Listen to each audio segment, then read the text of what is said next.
throw left side, though. That's going to be first down yardage up to the 20-yard line there. And a nice catch by Ellison. Brandon Ellison gets his 4th reception of the season. Great job blocking out on the edge. James Johnson, number 2, the USC committed a couple weeks ago. See, watch 2 out on the edge up top. Just a quick screen, and you're going to see 2 see off that. Look at him drive that Buford defender down the field. Johnson's the backup quarterback. Plays a lot on defense, if not almost every single snap in a game like this. And also giving you a big block right there. Also worth noting, Ellison did hobble off the field after that catch. Keep your eye on our Breda Pass Management score ticker throughout the night, including, as we mentioned before, we're watching Carrollton Gainesville closely tonight. Westlake and Roswell. North Cobb, a team we'll see next week. Blessed Trinity and Milton. Big game there. Big game, yeah. Score Atlanta. If you don't have the Score Atlanta app, just get it. Trust me, you won't go wrong. You keep up with the scores all night long from the state of Georgia. Updates every 5-10 minutes statewide. Score Atlanta app. Looking at second down now, you see Bordeaux. What a performance for him the first time we saw him this year. 142 yards passing, 142 yards rushing.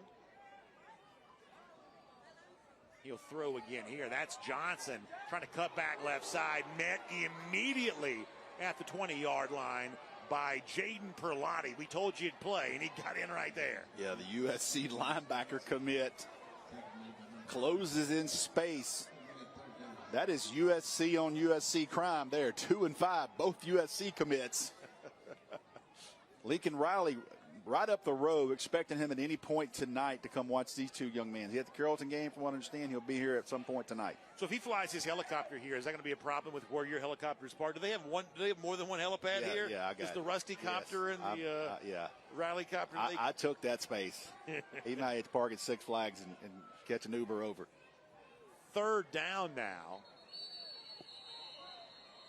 Interesting, by the way, to see Perlotti in coverage that time. Yeah, I didn't space. I mean, timeout, Douglas County. That's their first timeout of the half. Greg DeFore, our referee. You see the officials here, brought to you by the Governor's Office of Highway Safety.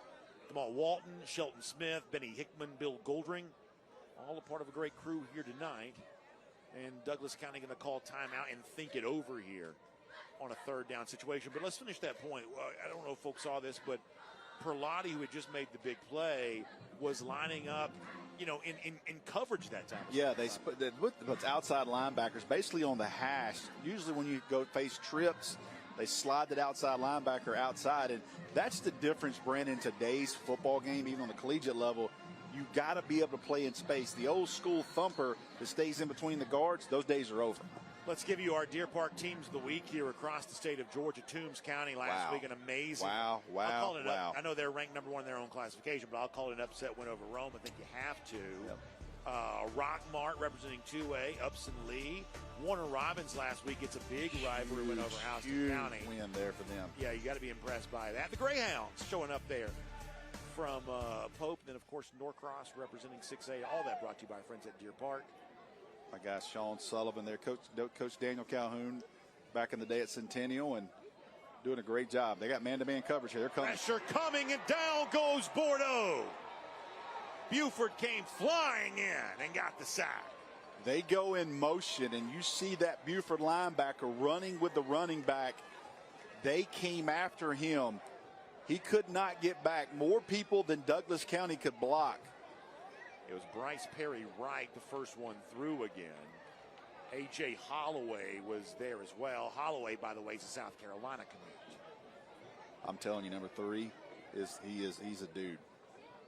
I've seen him now for 3 years. When you play as a freshman at Buford, you're something. Well, then that's exactly what Brian Dappling said this week. In talking about him, he said, you got to kind of compare him to Edric Houston a little bit. Different body type, of course. Yep. But because Houston was playing so much as a freshman. Disruptor, and getting experience early. Delay a game, offense, 5-yard penalty. It remains 4th down. By the way, David Toxtel will be, it was Toxtel coming into punt. Now they're going to bring Ellison back in. Ellison had gotten hurt on a reception earlier, so that's good news if you're a Douglas County fan, and really for anyone, obviously, the fact that he's not hurt. But Ellison is back in. Jordan Allen is the deep man to receive. this was an adventure the last time. Very different field position situation now, though. Ellison thinking about faking, and now he'll punt it. Be careful there. He is a wide receiver and gets another good one off. He's got a great leg. And this one takes a magnificent roll, if you're a Douglas County fan, to the 25-yard line. Man, you can't plan it any better than that. He held on to it, let his guys get down the field on coverage. He kept checking to see if anybody was going to stop him, and he hammers one, Brandon. Ellison has a reception, but the 2 punts for him tonight may be the story. Breda Pest Management, obviously a big part of our high school football coverage, and they know your house inside and out with a customized treatment plan that stops any bugs and critters. That's what our friends at Breda Pest Management are all about. They do it right, protecting the inside and the outside of your home, because after all, it's the bugs on the inside of your house. Those are the ones that you really want gone. So our friends at Breda Pest Management, keep them in mind because they handle bugs and critters. That's a 70-yard punt. Yeah, I mean. And with that, we'll also bring our first quarter to a close there as well. So another quick timeout for us. Great battle between 2 of the top teams in the country here on a Friday night. This is your reminder to thank the friend who gets McDonald's breakfast for the group, while everyone else...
Second quarter action. Great punt a moment ago by Brandon Ellison.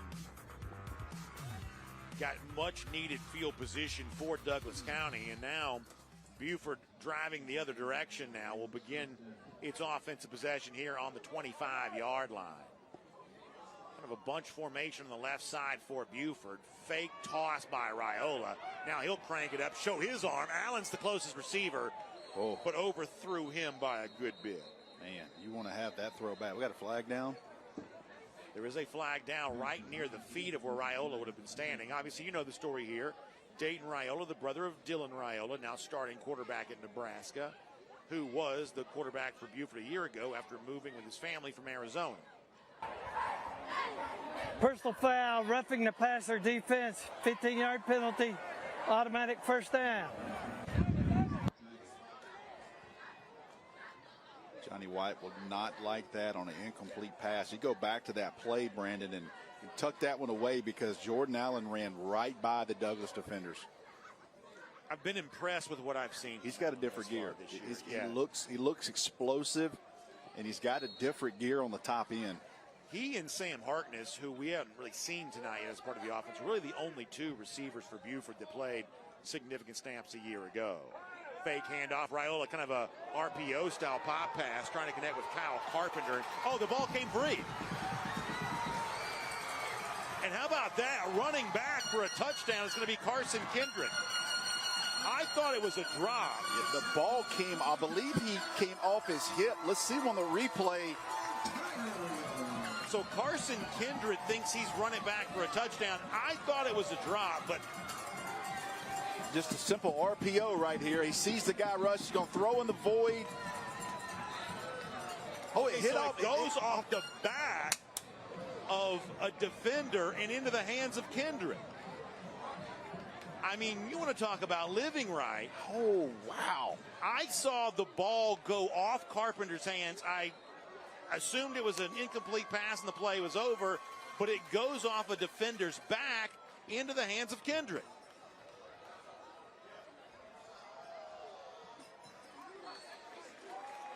I mean, the awareness to stay on that play. Can we see this again, how this happens here? This is amazing. Yeah, let's look at this again. See if the ball is laying on the back of defender number 17 for Douglas County. The ball's tipped. Comes off his back. Yeah, that's Owens that comes off his back and into the hands of Kendrick.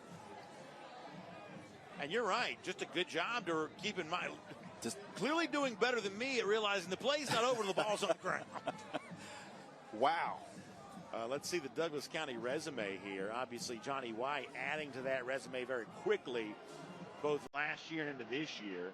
His 9th season at coach, he's been here since 2016. They're 4-0 this year. Made the state semifinals last year, losing to Woodward Academy 24-21. And one thing that Johnny White will tell anybody who asks, and even if you don't ask, he's going to tell you this, they put that score on their scoreboard before every practice. The players can't go anywhere without seeing 24-21. It literally haunts them everywhere they go. Yep. That's how much pain they felt about letting that one get away last year because they believe it could have been special. And if you're making the list of teams that could win the state championship in the highest classification this year, this program would be the first one since 1964. You've got to include Douglas County for what they're able to do on both sides of the ball. No doubt about it. You look at Jonathan Jefferson's name, young man that signed with Georgia, went in, played a little bit, transferred to SMU. I'm telling you, he has done a fantastic job for SMU. I want to give him a shout out there.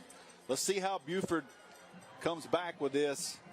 Kind of a fluke play for a touchdown. Emmanuel Boris Perez kicks it. Allen gets a chance to return it, and good yardage across the 35 out of bounds there.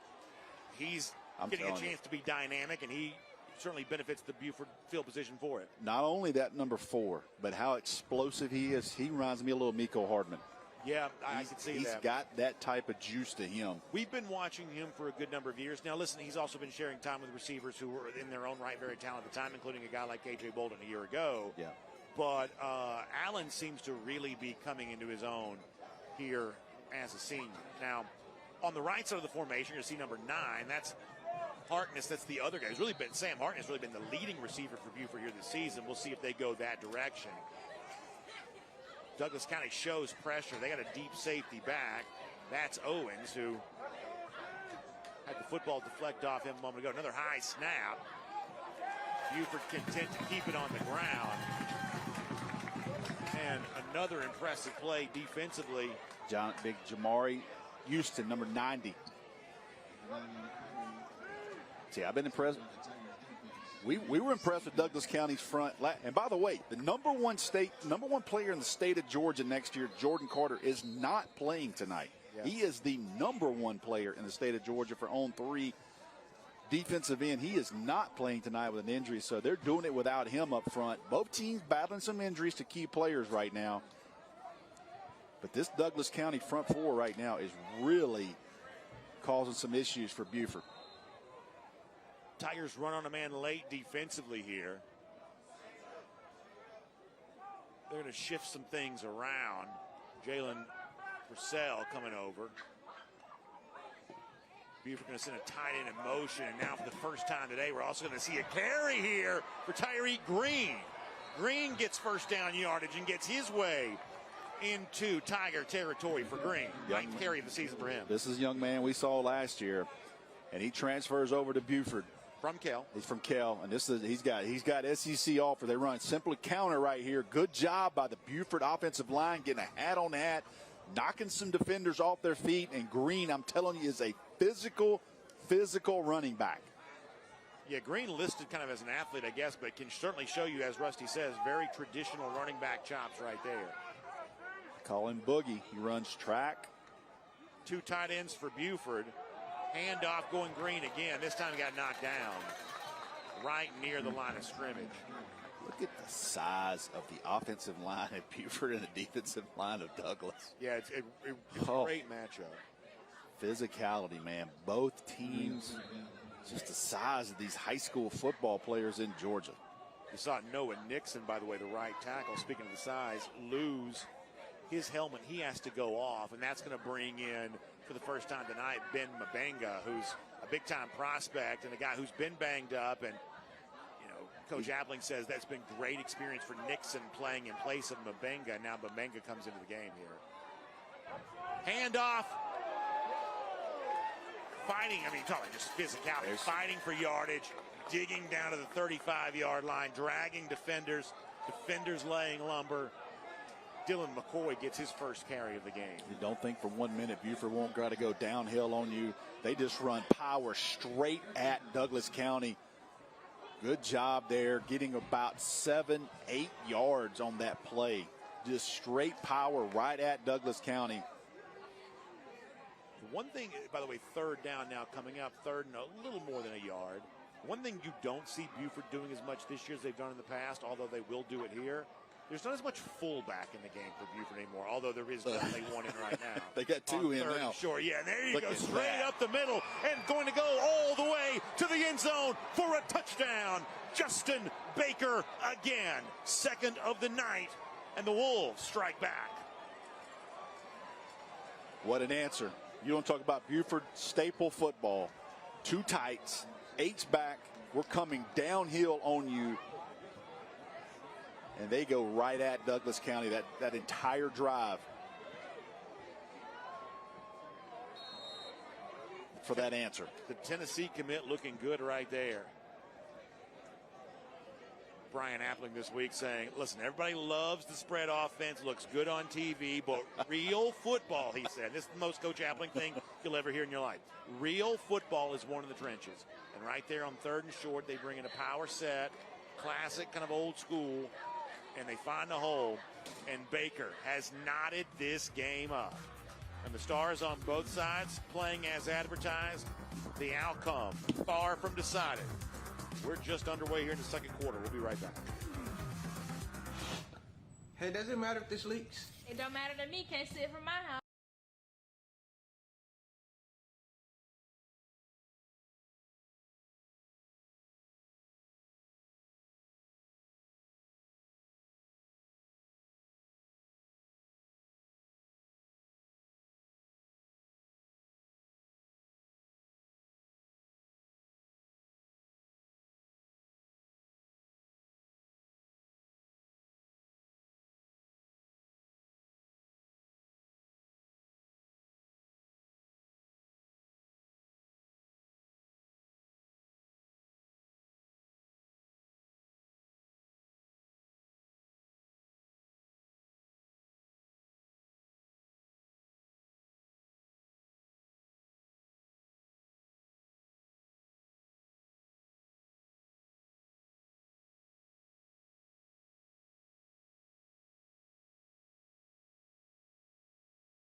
For the Deer Park Team of the Week all season long. The Georgia Army National Guard. Live here, serve here, work here. Smart Local 85. Sheet metal is a smart move. And by the Governor's Office of Highway Safety. Seatbelts save lives. The Governor's Office of Highway Safety reminds you to buckle up before every trip. Welcome back, everybody. 14-14 is our score. This has been a fun one so far, and we expect it to continue to be that way. Justin Baker's got 2 touchdowns for the Wolves. It's a defensive score and an Aaron Gregory catch that account for the scoring for the Tigers.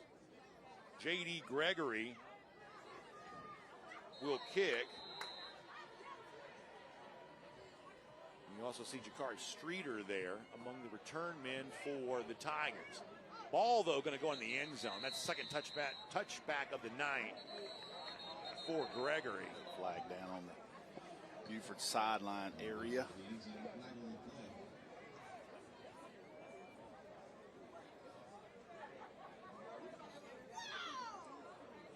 Let's see what this is. Breda Pest Management score ticker rolls on here as well. We'll watch those throughout the night.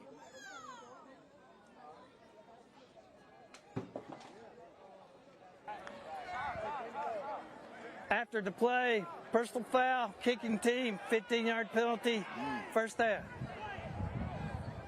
So what should have been a relatively benign touchback, all of a sudden now is going to cost Buford for a personal foul. That's something you don't see a lot of out of a Coach Appling coach team. You don't see a lot of that from Buford. Big game tonight for Colquitt County and Lee County. Obviously a tough matchup for Colquitt, fresh off a loss to North Gwinnett. But battling Usmani Cromon, Lee County, no easy bounce back opportunity here. Bordeaux tried to hand it off. I don't think he busted play. He has a busted play, and then Buford's going to swallow that up. Yeah, running back or quarterback. One of them went the wrong way.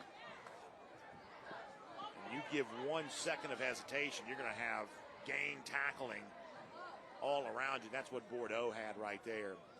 Bordeaux steps in as a starting quarterback, transferring over Malforetta. And keep in mind, the guy that he replaced, Sire Hardaway, was a 3-year starter. Last year played at an incredibly high level. And last 2 years. You talk to Johnny White, he'll say that, listen, he's very impressed with what Bordeaux's doing. It's hard to learn this offense, but he's studying the game and getting better every single day. Encroachment, defense, 5-yard penalty, second down. Got a cheap 5 there. Yeah, coaxes Buford into a jump off, so he'll get himself 5 yards. He threw it great the game we saw him against Cedar Grove. Probably hasn't had that level of passing success since then. Yep. But it's also been a situation where Johnny White said, hey, the respect that teams have for our wide receivers and Bordeaux's ability to deliver, that it's actually opened up a lot for our running game. And last week, Marcus Lindley was really outstanding in the win against Langston Hughes. You see the man-to-man coverage. They don't see a lot of this. Bordeaux will throw short. Kelly is there. Lakeith Kelly going to spin free across the 50-yard line. Yeah, you throw these bubbles, and that's what you're trying to say. Can our guy out-athlete you in space? And that's exactly what happened, because Buford had a couple of guys get on him, could not get him to the ground. He makes a spin move and moves the chains, Brandon. 20th catch of the year for Rakeem Kelly. He's got offers of Maryland, East Carolina, Coastal Carolina. So you're talking about, Power 4, FBS level offers for Kelly there. James Johnson with another good block. Look at him seal off 7 just to give him enough alley. You're talking about a USC verbal commit number 2 right there, not being a team player and blocking out in space. He turned the defender, gave the alley to crease for his teammate. Bordeaux will hand to Lindley. Lindley gets to the 47, so about 3 that time for him. Yeah, there's not one bit of, glitz and glamour seeking to the way that James Johnson plays the game whatsoever. I mean, this is as much as a wide receiver going to USC could be. This is as much of a blue-collar sort of lunch, to use all those cliches, as much of sort of a blue-collar lunch pail guy as you'll ever get. Yeah, you go back to what Johnny White said in pregame. He said, if you don't mind your name not getting called and us winning, we'll be fine. blitz. Bordeaux, pressure coming on him. He gets away and throws a strike. Little bit of contact there, but they're not able to connect with Gregory. Gregory seemed to slow down in a somewhat unnatural manner. Boy, he takes a shot right here, stands in, delivers. Limley did a good job picking up that blitz, too. I thought the ball was behind him, man. Yeah, not a ton there, but still. Yeah, he is so smooth. Number 2 rated wide receiver in the junior class for On3.com, Aaron Gregory. They got man-to-man at the bottom. See if they take a shot here. They got man-to-man across the board. Pressure coming again. Bordeaux's going to step right into it. Now he'll run. He got near a first down. It's going to be a yard short. But he stepped right into that blitz and just took right off. Good job. You're going to blitz and you got to keep contained. You see Bryce Perry-Wright almost gets there, but he breaks contain, dives for it. Yeah, it's a good spot. He's going to be just a tad short. 4th and 1, and Johnny Wright wastes no time going for this with 6:20 left in the half. It'll be. He's going to call timeout. It's actually going to be Buford that calls it. Timeout, Buford. That's the first timeout of the half. You see Bordeaux running over. And while we take the timeout here, we'll also tell you about our friends at Breda Pest Management, because you can switch your termite protection to Breda Pest Management, and your rate can be locked in for 10 years. If live termites are ever found, Breda will retreat, fix the damage, and honor the rest of your contract, all for free. Breda, they handle bugs and critters. So when we get back to live action here, it's going to be 4th and almost exactly a yard. Ball sits right at the 41. Line to make is right at the 40. And Rusty, as you pointed out earlier, this is about to be a street fight between a gigantic offensive line and a very big and talented defensive line. Yep. This is not one for the. This is one of those games where your mom sits up there and she has no fingernails left into this one. Yeah. You almost just want to park yourself right there at the 40 and just sort of see which side gets what here. My man 56 out there. Look at big man. Got his back pad on. Ready to go. He is ready to go. Look at 73, 70. These are high school offensive linemen, man. And, that's one of the things I think we talk about, Douglas County's status, as a real contender for the state championship. It's the presence of that offensive line that sort of makes that so. Yes. So Douglas County will have like an H-back, almost acting like a fullback here. Bordeaux will go straight ahead, hit right at the line to make, and it is going to be close. I mean, it's going to be by an eyelash either way. I think he's got it on the spot. I believe he's got it on the spot. Both sides arguing their case here. This is as bang-bang see if he gets to the 40. Oh, second effort. Maybe got him there. Yeah.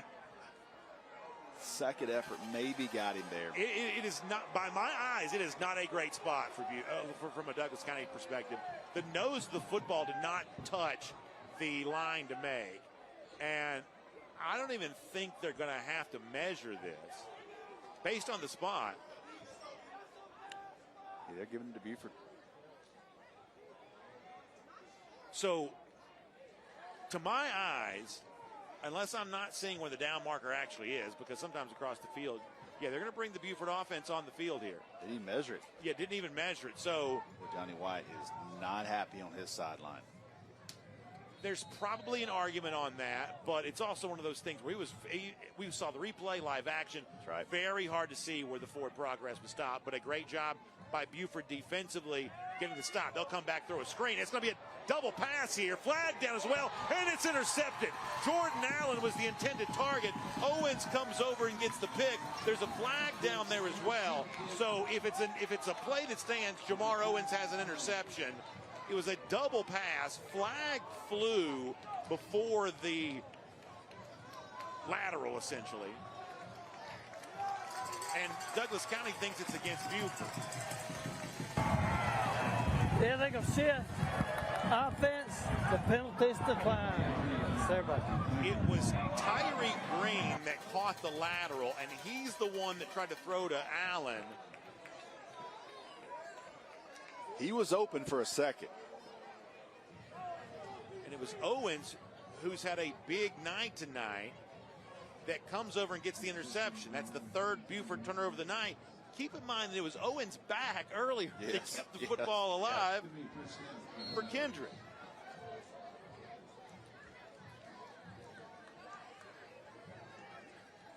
And now Douglas County gets it again. This has been a wild game. And a lot of big plays. Bordeaux, handoff. That's our first time tonight to see Jakari Streeter, actually second carry of the night for Streeter. Bryce Perry-Wright on another tackle.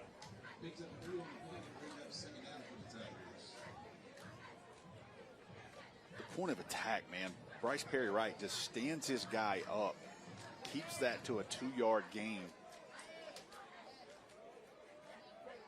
Three receivers right side of the formation. Gregory with the touchdown already tonight. He's on the left. Ball came out of Bordeaux's hand and it's up for grabs. Buford's got it. Yeah, he got knocked into. Ball came free. He wasn't able to go back down and get it. And it was there for the taking, and Buford was able to come away with it. And Nico Maggio is the guy that fell on it. Bordeaux just couldn't get there. Wisely held in place by James Morrow. And that created the situation where Maggio could come in and get the football. Back-to-back turnovers right here. And Buford's defense answers to get the ball back. Sloppy game so far. Yeah, second turnover for Douglas County now gives us 5. And we're only about halfway through the second quarter. Yes. And now Raiola will come back out offensively. 2 tight ends in the game for Buford again. Raiola reads the defense. He'll bark out a cadence. Irvin moves to his right side. Raiola will hand to Irvin. Irvin will get a yard or so. And you see how fired up Mike Hasty comes up on that, the West Virginia linebacker commit. Man, he just seeks it out. Good job standing the guard up. Number 15 as well, Braxton McLester. He comes up. They set the edge, keeps Buford to a 1-yard gain. Sam Harkness steps in, bunch formation now right at the line of scrimmage. Harkness now goes in motion. Fake handoff to Green. Now they're going to throw to Harkness, first time tonight, but beyond his grasp. That'll bring up third down. Harkness coming into the evening, 26 catches on the season. This pass didn't look too far. Let's see. Yeah, a little too far out. Yep. Just let him a little bit much. That's hard to complete that on that wide receiver already in motion, turning up the field. Third down now, and it's going to be 3rd and 9. Jordan Allen will be by himself here on the right side. Pretty good battle with R.J. Tyson. That looks to be not quite one-on-one.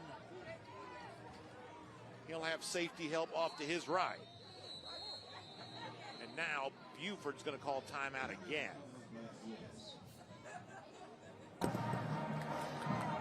Timeout, Buford. That's their second timeout of the half.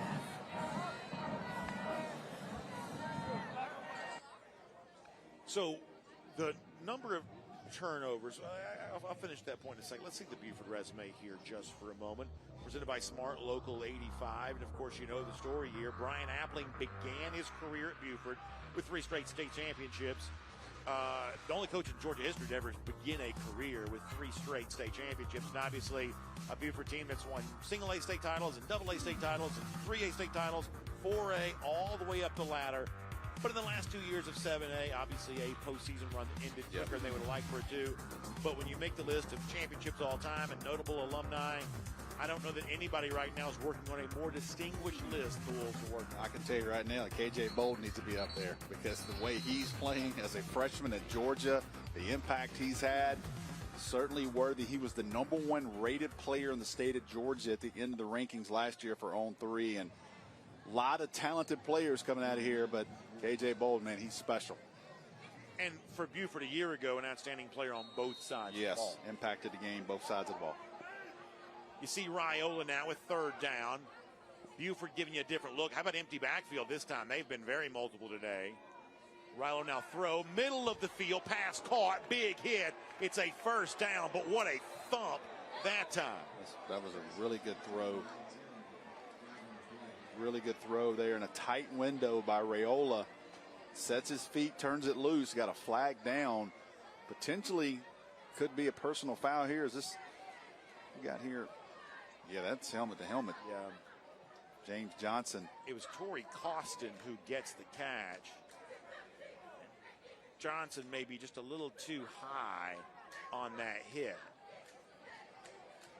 Costin's a guy, that's his 6th catch of the season. He's sort of come on for them in the passing game a little bit. A lot going on in the first half. Personal foul, targeting defense, half the distance to the goal, first down. Keep in mind that unlike the college game, that is not an ejection. No. Some people have argued that it maybe shouldn't be. I agree. For the college game either. Maybe a half. Yeah, but I don't know how much movement there is to make a change like that, but at this level, that is not an ejection. Coach Johnny White there. Trademark visor. He is a visor man. We're in the red zone here, presented by Smart Local, I should say by IBEW Local 613.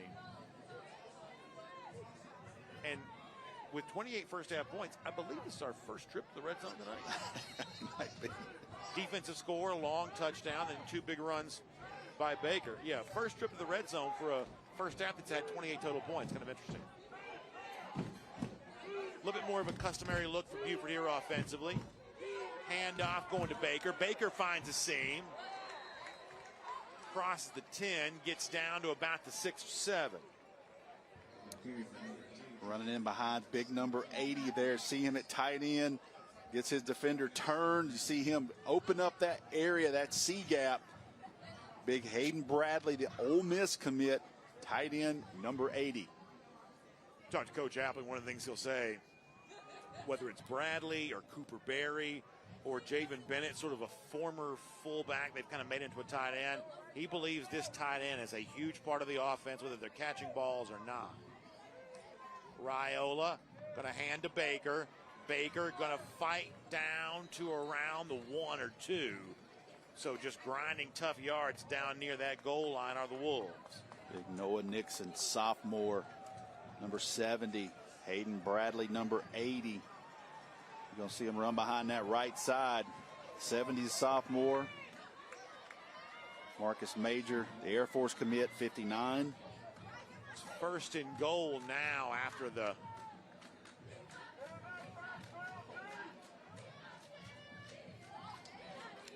75. You'll see him come over, unbalanced set, unbalanced to the right. See all the linemen on the right side? Bennett, I mentioned him back in as a fullback. Handoff goes to Baker. He's hit right there at the line of scrimmage, and he didn't get in. Good job. Jalen Ray.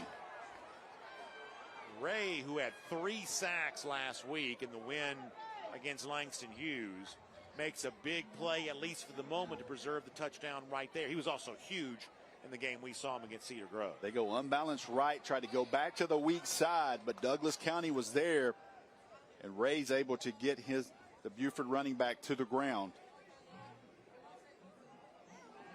It's Green in at tailback now. They are shoe to shoe. Look at the splits on this. And this is a rugby scrum almost. Raiola going to drive ahead. And Dayton Raiola, if they signal, will score. Touchdown. Dayton Raiola gets into the end zone for a touchdown. So Dayton's probably not quite as thick as a junior as Dylan Raiola would have been as a senior. You see our scoring recap brought to you by Brady Pest Management. But he used every bit of his 205 pounds there to fight his way across the end zone. And the Buford Wolves have taken the lead. And he really maybe sort of barely got across, right? Close. They waited to make the call till they got up to see him. This formation, see if Douglas County adjusts. They do on the extra point. Dawson Witkey will be the snapper here. Witkey, of course, longtime family of snappers here at Buford. Harkness, the receiver, will be the holder. And Gregory is pure, and the score is 21-14. We got 2:10 left in the first half and a great battle brewing. Having a fun time here on Douglas County. Glad to have you with us on the Peachtree Sports Network.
This drive, and that time just a little too hot for him.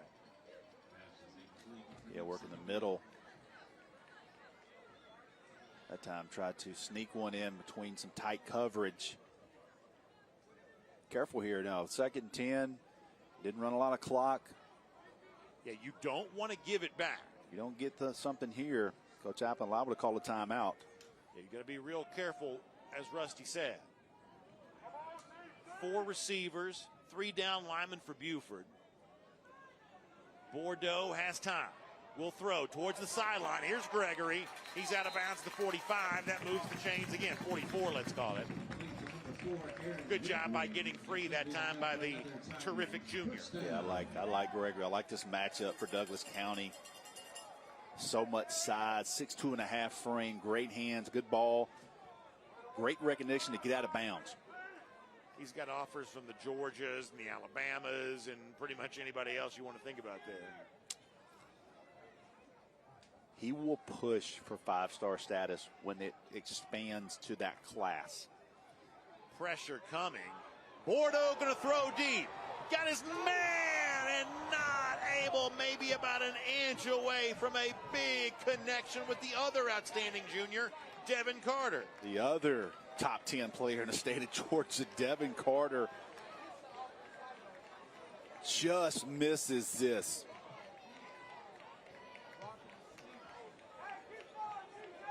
Man, they are getting behind the Buford secondary. Not a great throw there by Bordeaux. That's going to bring up 4th down. Yeah, that's. And as we said, there's still 75 seconds left. So, you know,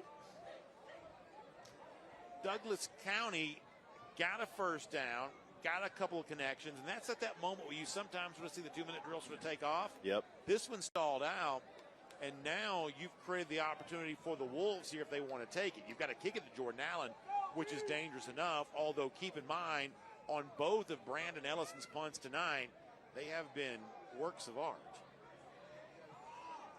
Buford gets the ball back to start the second half. That's right. So they make it try to go 2 for 1 right here. Timeout, Douglas County. That's their 2nd timeout of the half. So Douglas County wants to be careful here. You can understand why they would, and while they do, we'll remind you that 2 of the top-ranked teams in the state of Georgia from a football perspective playing right here. But how about those Score Atlanta volleyball rankings? They can be seen every Tuesday on ScoreATL.com. And you can also be sure to tune in to the Georgia High School Sports Daily, brand new show airing live out of the Score Atlanta television studios every weekday at noon on the Peachtree Sports Network. It offers a breakdown of each classification and the teams rising and falling in the rankings. All episodes are also available digitally on the Atlanta News First app, Zeem, and the NFHS network. We'll shout out to Floyd County. They're on Murchie ranked 2, Model ranked 4th in single A. About that, I didn't know y'all were such a volleyball Hey, we don't play around, man. We got athletes all over the place. Did our Kaylee Manziel ever play volleyball growing up? She did not. She played softball. Don't tell her I said it, but she was pretty good. I did know that. She was a 4-year starter. I did know that. I knew. Yeah, I knew that she was. She was good. I'll give her some credit. Just don't tell her I said that. Where did she get her athletic genes from? Obviously not. Obviously from me. She had to play third. She couldn't move. Unfortunately, she got my feet, so she couldn't play shortstop anymore. She couldn't move. All right, so we'll see what Ellison can do here. Setting up a return for Allen. It'll bounce again. Allen staying far away from this one after he had an issue with one earlier. And now Ellison's been great at punting. Yeah, you're looking at about a minute with the ball sitting just on the opposite side of the 20 here. Now, Ellison is also, for the second time tonight, going to have to be helped off the field. He did so after his only catch earlier, and now will do so after this punt. So he's clearly dealing with a little something. Ethan Irvin is the tailback. Raiola will throw to Allen again. You got to know where he is. He's not out of bounds. They're going to say stayed in at the 39, so they have to rush up here. Going to be 2nd and about 3. Give him 7 that time. Clock does tick now. 40 seconds left. How about Cambridge on top of Calhoun right now in our Breda Pest Management Sports Center? Raiola, pressure comes, setting up screen. Tyriq Green is there. He catches it, going to try to get out of bounds, and he does at the 46. Nice play design there. Raiola did a great job just being patient, letting those defenders get to him, waiting all the way to the end and catching Green out in space. I'm going to remind you of something that Rusty said a moment ago. Buford won the toss to begin the game, deferred their choice to the second half. They have the football to begin the second half. Yeah, they're being aggressive. Already up a touchdown, trying to get more with a possession in hand once the third begins. These are crucial moments here. Watch them take a shot right here. You want to watch the top of the screen, maybe, Allen? Raiola stepping into it. He'll have to run. He's got some room. Gets out of bounds in Tiger territory at the 49, it looks like. I thought he might have gotten a yard or two more than that, but they say out of bounds at the 49. Got a little more twitch than Big Brother does. Yeah, he's a little lighter. Got a little more feet to him. Yeah, we did not see Dylan Raiola run very much last year at all for Buford. He's done a pretty good job in Nebraska with that. He's gotten off to a great start with his freshman season, to his credit. 2nd and 6 now. 20 seconds left. Raiola will run again. Can he get out of bounds again? He does. So inching closer. There's still 13 seconds left. That's plenty of time for at least 2 plays. You got timeouts left. Everything is still in the playbook. You can call the middle of the field. You can do whatever you want here with 13 seconds to go. You can take a shot.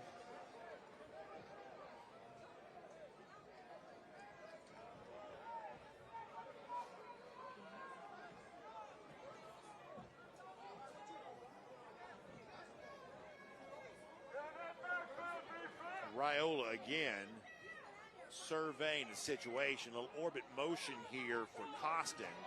Raiola avoids contact again. Sidearm throw, and it's almost intercepted. And that would have been another one for Owens, who has been in the middle of everything that's happened tonight defensively. Jamar Owens already has a pick, helped force another interception, and about got one right there. Let me tell you something. If he catches that, that's 6.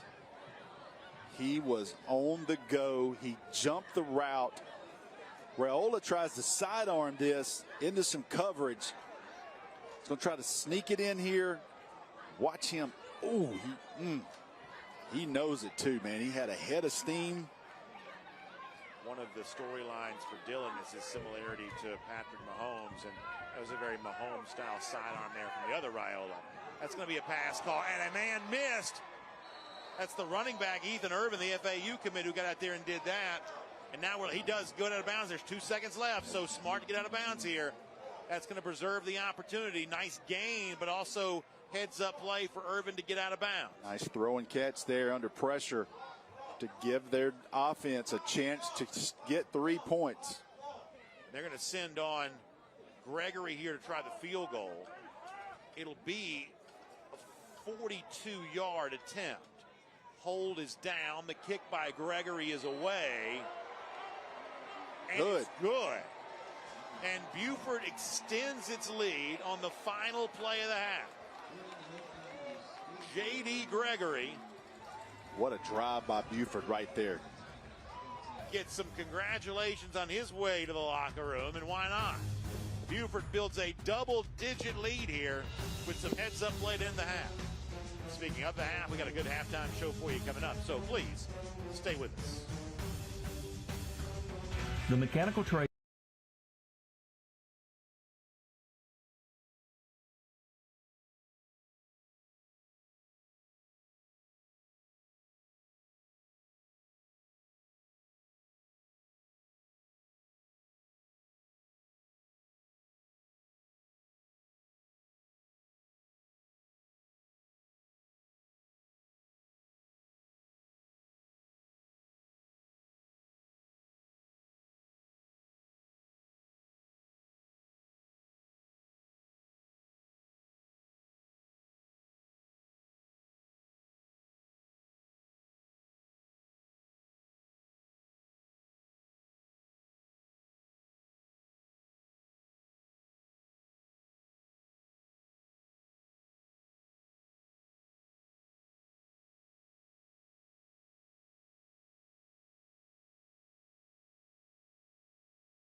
All-Star Games. Breda Pest Management, the official pest control of Atlanta. Personal Touch Lawn Care. The smallest details make the biggest difference. The Georgia Sheet Metal and Air Conditioning Contractors Association. CareersInSheetMetal.com. Building a solid future. And by R.S. Andrews. Story after story, we deliver smiles. And welcome all to the halftime show brought to you by Sports Turf. I'm Kaylee Mansell, joined by Randy Bale of GeorgiaConstructionCareers.com. All right, Randy, I watch a lot of football. I see a lot of athletes. I don't know if I've ever seen you make as athletic of a play as you just did trying to make sure the football didn't hit the truck. Walk me through it. Oh, listen, I have a vertical leap issue, all right, and a height issue to begin with. But I think I might have cleared 3 or 4 inches off the ground. But thank God Graham was there, and he made a great play. But, hey, we got off the ground a little bit. I'll be looking for you on the ESPN Top 10, Randy. That sounds great. I love it. All right, so going into the trades, one thing we talk a lot about is the apprenticeship, the opportunity to get there. But to go into the trades, do you need any sort of prior skill set, or what does that look like? No, absolutely not. So all the apprenticeship programs will teach you when you're a green person, as we would say in the industry. And so actually we kind of prefer it that way so we can train you the right way, but we'll take those that have been in the trade as well. We'll evaluate their skills and see if they can advance through the apprenticeship. But yeah, you need a good work ethic. You need to show up on time, work hard, keep your mouth shut, do the right things. You know what? If you do that, you can be successful in anything. I know you're a big advocate of women in the trades, but here in just a few weeks, we're going to host our first ever Corky Kell Dave Hunter Girls Flag Football Tournament. You're coming in as the title sponsor. Why get involved with that event? Well, let me say first of all, I'm standing next to the intramural MVP of flag football or something all like that. All my athletic achievements are getting shouted out tonight. So anyway, we're really excited about this. Great opportunity for us to do something with the women's sports, right? And we're really encouraging more and more women to look at trades and try to get involved in them. My sister-in-law is a sheet metal worker, and there's many other women in the trades. It's not just a man's career. But we're excited about the flag football, looking forward to it. One thing we haven't gotten the chance to talk about in our interviews that we've done with one another is the academy, and how does that help that transform interns into the next level? Yeah, so the Building Trades Academy, we take minorities in certain zip codes in and around Atlanta, get them out of the position they're in, the poverty they're in, get them into the apprenticeship, pre-apprenticeship training to get them ready for apprenticeship programs. Statistics show us that when you go through pre-apprenticeship training, you're 85% more likely to complete the apprenticeship training. So it's really beneficial for them. It really has helped them. We have had 115 come through our program. Wow. We have about 85 working. So we're really excited about the work that's being done by that group. So how long is the apprenticeship program, and what are the primary benefits? Yeah, so the apprenticeship program, the actual apprenticeship programs are 4 or 5 years. Most of them have went back to 4 years. And, you know, the best benefit of it all is the training, and you're earning while you learn. So you're not paying to go to school. It's free of charge. We offer scholarships, and then you're earning wages, and you're learning a craft. Last thing for you, and it's just crazy to believe that here in just a few weeks we're also going to have our Georgia High School Football Hall of Fame. You guys are one of the founding sponsors of that event. How excited are you that it's coming up so close, and we're going to have a whole list of new inductees this year? Oh, it's really exciting, and you know, I'm proud to be on the board. We're proud to be a founding sponsor. I know a couple of years ago, I think I was called up to accept an award, and I put on the jacket, or acted like I put on that recipient's jacket. It was about 3 feet too long, but that's okay. Anyway, it's just awesome that we're doing that and showing honor and everything for people that played in Georgia. It's great. Well, excited to have you here. Can't wait to see you in the following weeks. But with that, let's take a look at the Douglas County Band presented by Dog Nation.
Welcome to the Score Atlanta studios. I'm Craig Sager, and we're going to be joined now by Chad Simmons from On3 to talk about the recruiting angle of this matchup. Chad, how's it going? It's going great, Craig. Thanks for having me, man. You bet. So, tons of recruits on both sides of the ball, but I want to start with Buford. What are you looking for on this year's Buford team? Where do you think the strength is from a recruiting aspect? Well, like you said, man, for us, it's like a gold mine. The stars everywhere for us. And on Buford's side, starting with defense, I think that's where it starts for me. Jaden Perlotti, linebacker, going to USC now, one-time Georgia commit. I've seen him probably half a dozen times, flies around, always flashes, makes big plays, plays fast. Then you move inside to Montrez Walker, Colorado commit, going to play for Coach Prime right now out in Boulder. More of that old school thumper guy, has, I think, 40-plus offers, been a national name for a few years. Staying on defense, but going down to the underclassmen. Bryce Perry-Wright, a 2026 four-star for us. Top 100 guy going to Auburn this weekend. Nasir McCoy, 2026 safety, going to Georgia this weekend. So stars everywhere on that Buford sideline. And then let's go to Douglas County. I think this year they're almost kind of playing with house money. They have so many young recruits. But what impresses you just overall with the makeup of this roster for the Douglas County Tigers? I think you kind of hit it. They have skill guys everywhere. Offense, defense. I think it starts with James Johnson. He's a senior at Douglas County, kind of Swiss Army knife. He's going to USC. He'll play cornerback or DB at USC for Lincoln Riley. He plays everywhere. He's played everywhere for Johnny White except for the line of scrimmage. He's played linebacker, quarterback, running back, receiver. I think it starts there. Then you move down to other receivers like Aaron Gregory, 2026, Devin Carter, 2026. Both those guys are national recruits, have offers from the who's who in college football. Aaron Gregory was at Texas A&M last weekend. Devin Carter, a one-time Florida State commit. So those guys have skilled players, speed and size all over the roster.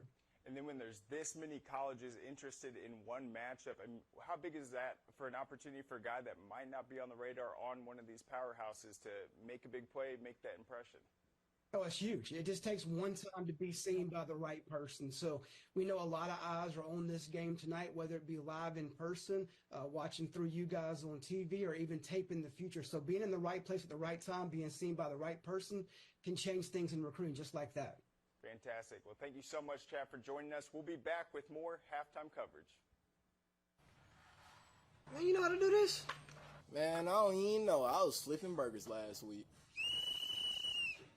Violation, unsportsmanlike conduct, impersonating a craftsman. Skilled trade unions are well-trained career pros, not part-timers. Construction is a rewarding and lucrative career with the advancement potential, but you have to do it the right way with the right training. Learn how you can be a pro. Find your career at GeorgiaConstructionCareers.com. Beginning the morning you opened your eyes, we spent every waking moment preparing you for the day you'd leave our nest, whether it's driving to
Kaylee Mansell, and I'm joined by Douglas County High School Athletic Director James Richards. So I got the chance to meet Johnny Wyatt earlier this year at the Corky Kell Dave Hunter Classic, and I can tell that not only he's a great coach, but also a great person. I have to ask, just from your side, do you have any stories that you can tell us about him, or maybe something that we don't know already? Well, it's pretty much known. Great guy. I mean, he'll give his last dollar to a kid, anybody that he knows. We would not be at this point to where we are without him. He loves everybody. He looks like a big old grizzly bear, but once you get to know him, he's just a soft teddy bear. He's so loving and so caring, and he'll just give his all for any and everything. So with a big game like this, I see that the community showed out and the game being televised on top of that. What was the atmosphere like at school today? Today, it was a lot of excitement in the air. You know, people just excited to get out and see the players play. The players really excited. Big game, playing Buford. Buford always brings the energy, always brings the competition. So, you know, they were really excited today, and it was just a fun day at school. Obviously, we get to highlight high school football here, but also there are tons of other sports going on in fall right now. Talk about some of your other fall teams. Oh, well, right now we have volleyball going on. They're doing pretty good. We have softball. They're actually 10-6, so they're doing really well this season. We have cross country, girls and boys. They're also doing well, and we're getting ready to start up on flag football, and we're getting excited about flag football. So one thing I typically don't come across very often when I get the chance to talk to athletic directors is that you were a former math teacher. How much did being a teacher help you become an athletic director? I think just being a teacher, being in the class doing math, especially geometry, you get a number size of things, you see things in a different light, and it kind of helps you with shapes, directions, and just putting things together, using your number sense in your brain. So without that, that kind of helped me just put a lot of things together, see puzzles and everything. So with that advantage, I kind of just took that, and it helped my role as being an athletic director. And correct me if I'm wrong, you were also a basketball coach too, right? Yes, I was a basketball coach. What was it like going from being a coach and having that control to having to kind of step away and look at the larger picture as an AD? Yeah. Well, being a basketball coach is very, you have your small community. Yeah. However, being an AD, instead of just looking at that one sport, you look at all the sports, so it's kind of a different trajectory. You got to be open-minded and be willing to help all the sports, especially the girls' sports. It's just, it's something that's very eye-opening. So. If there is one thing that you could tell people at home, whether it's about the community or the school itself or athletics, what would it be? I think one thing that I could tell people about our school is we have a loving school. The community is they're behind us, and it's just a loving family, a big family, and we're all in for each other. I think it's no secret the leaps and bounds that this football team has made, especially over the last couple of years. What's it been like to watch the program flourish into what it is at this moment? It's been a miraculous thing. I've seen big strides, and it's very exciting, especially to see the coaches coming through the building, all the big name coaches that come here at the school, Kirby Smart, Lance's Helicopter, Georgia Tech coach. And it's just very exciting. It's good to see, and I'm really excited for the kids. Well, thank you so much for allowing us to host here. It certainly has not disappointed. All right, thank you. All right, guys, with that, the second half is about to start soon, so stay right where you're at. We've got more football coming up right after this.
Welcome back, everybody. 24-14 is our score. Buford going on a little bit of a flurry offensively there at the end to tack on 10 points and build a lead. They've got the football here, too, as the third quarter gets set to begin. Brandon Adams, Rusty Manziel, you see both teams also kind of going through their halftime warm-ups here, getting ready to get back to action. But before we get to what we think is going to be a thrilling second half, let's also go back and take a look at some of the key moments of the first half and what a wild affair this was. We get things started here with... After a turnover on the first play. Yeah, Dayton Raiola handing the ball off Justin Baker. Baker would go in for a touchdown. As Rusty said, of course, these highlights brought to you by the Mechanical Trades Institute.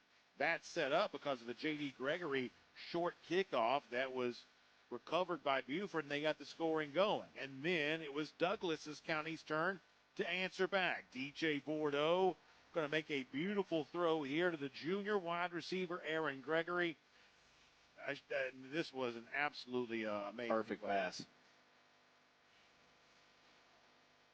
Yeah, beautiful touchdown there. And then you talk about crazy.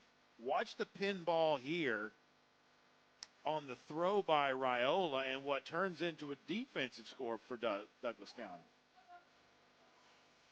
Ball goes off the back of Owens into the hand there of Carson Kindred, and Kindred would take it back, and at that point in time, things were looking very good for Douglas County.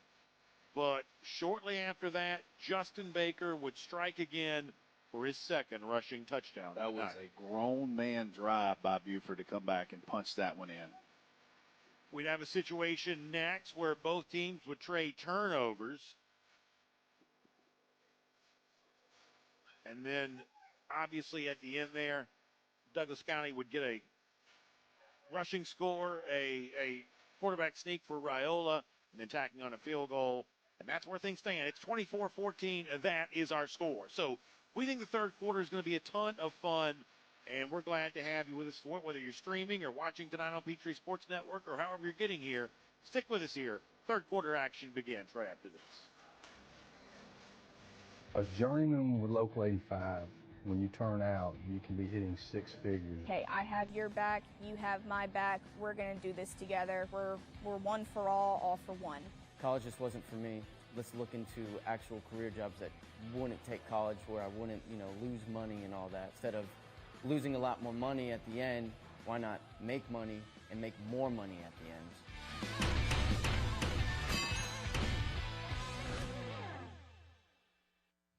Are you interested in becoming a deputy or a jailer? The Gwinnett County Sheriff's Office is hiring and looking for individuals passionate about protecting and serving their community. If you are 18 years or older, join our team by visiting gogcso.com for more information.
Careers.com.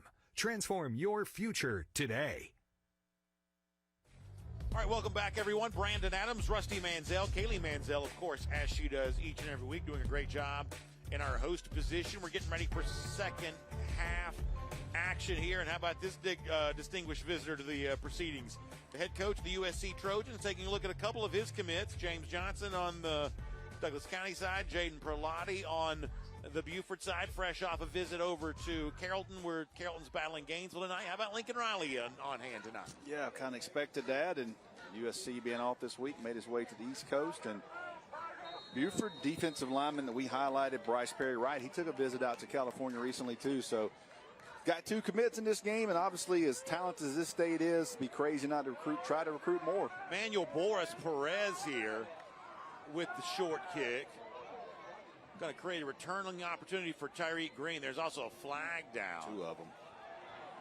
If the kick stands, it's across the 30-yard line. In pretty good field position for Buford, but let's see what the flags are here before we make too many proclamations. Of course, to go back to Lincoln Riley, what a concerted effort he and his staff have put on recruiting the state of Georgia, of course. Yep.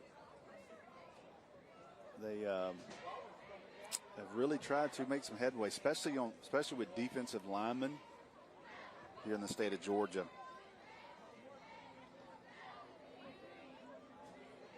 And to Riley's credit, his USC team gets a... During return, illegal block below the waist, receiving team, 15-yard penalty, first down.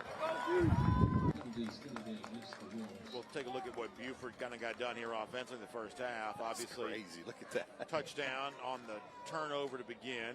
Had to punt, then threw a pick six that was kind of a pinball machine. Came back with a touchdown. Another interception in kind of a period of time where turnovers were being traded. Then finished with 10 unanswered to end the They half. almost had another pick six. They jumped that route. Yeah, that's exactly right. Owens, who had been in on everything, kind of got in on that. What a too. wild first half. 5 turnovers. Expect a much cleaner half by both teams right here. There's the handoff going to Green. Green with room to run. Still on his feet across the 35-yard line. Finally tackled, but not before he gets a big gain. Up across the 31. Like his speed, man. He is verified sub 1100 last year running track. Buford has a big track program. Expecting him to put up really good times. Ladies and gentlemen, if I can have your attention again, please do not stand along the rails on the bleachers. 2 tight ends in the game for Buford. Green remains in at running back.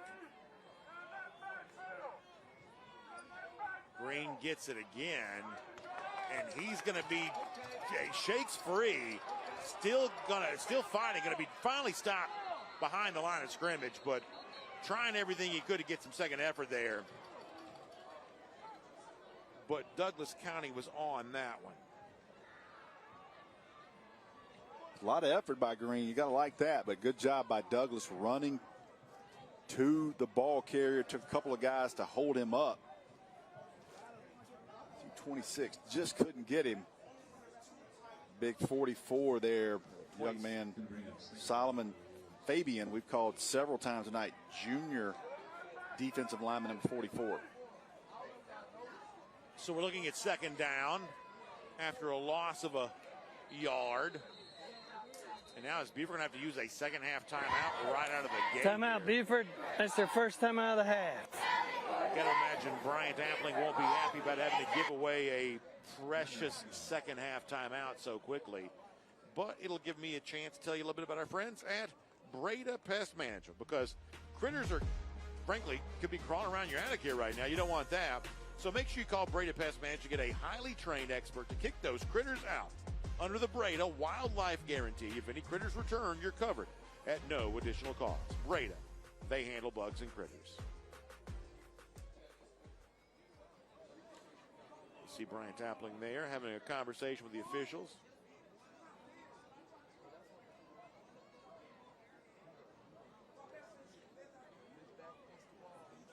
Yeah, when you take a timeout like that, obviously Coach App's he's trying to ask a question.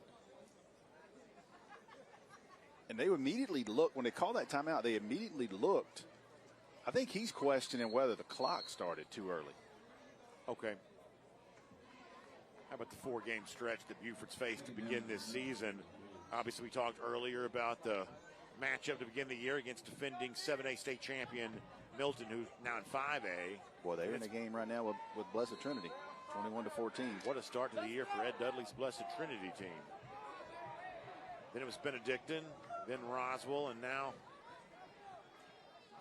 they had to come back to beat Benedictine. That's exactly right. Handoff going to McCoy there. We haven't called his name a lot tonight, but Dylan McCoy getting involved on the ground game for the Wolves. Shocker. Buford has about 3 really good tailbacks. Yeah, this is a 3-star, a junior, already having SEC offers, and he plays as a backup. He's the 3rd string right now. They always just loaded at running back. Brian Appling loves what he's seen from his running backs this year. He says they've been making great reads and turning, what would have been good gains oftentimes into explosive plays. We've seen a couple of examples of that tonight from Justin Baker and really Tyriq Green a bit too. Fake to McCoy this time, throwing to Allen. Allen had to go down to catch it, but he'll get it nonetheless, and that's going to be first down yardage. Good throw there. It's a long throw you have to turn around and make. Being left-handed, you have to flip your hips, make that throw back across the field. Yeah, that's another difference between Dayton and Dillon. Yeah. Dayton is a left-handed thrower. Dillon, obviously, the more customary right-handed. Bunch formation here. That gives Douglas County a chance to put 5 guys across the line of scrimmage, including Jalen Brissell, the free safety, who kind of creeps up in a 2-point stance, almost like an edge rusher. McCoy going to get slung back. Never does quite go down, but Jalen Ray, one of the guys who had paws on him.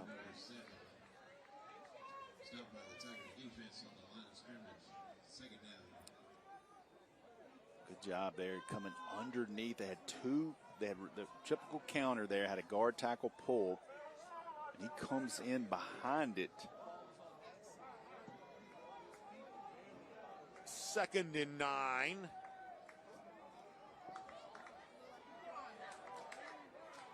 Buford is as bunched up as you'll see anybody be here right now.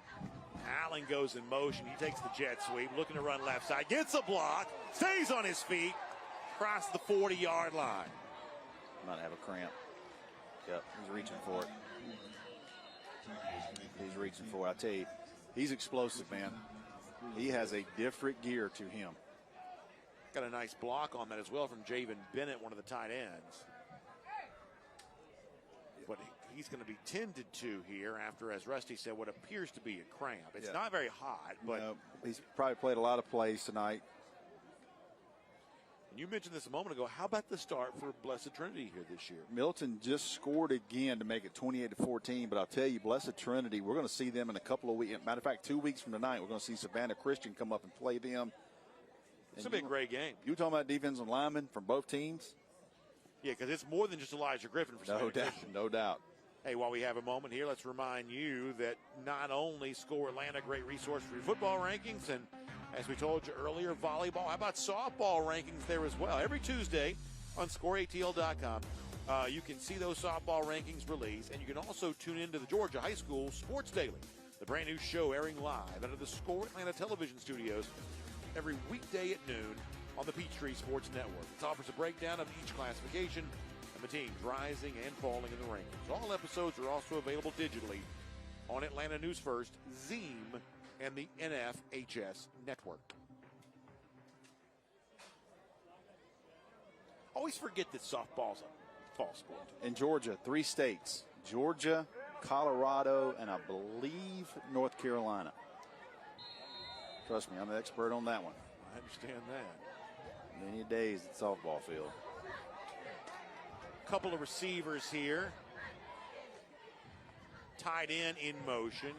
Handoff going to Baker. Baker got about 9 at least, maybe 9.5. I tell you what, that's actually Ethan Irvin. Let me correct myself. Yeah, but I tell you, Buford's not doing anything formation-wise. They're coming power, counter, They are coming right at Douglas County right now. If Buford can do this, this is in their wheelhouse. This is exactly what they want to do. Run the football and control the clock. Brings up a second one. See if they take a shot here. Tight end in motion again. Ball came loose from Raiola. Now Raiola just has to keep it.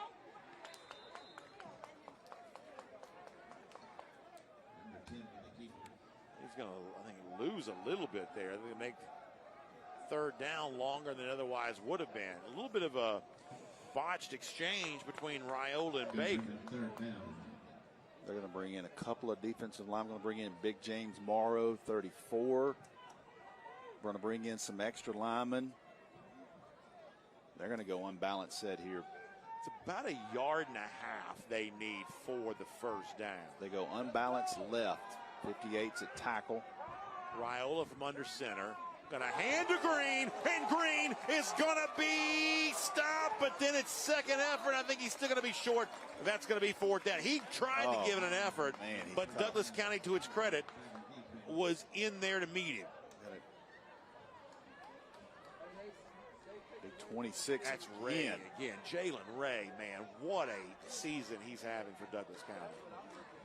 So I'll bring up fourth down.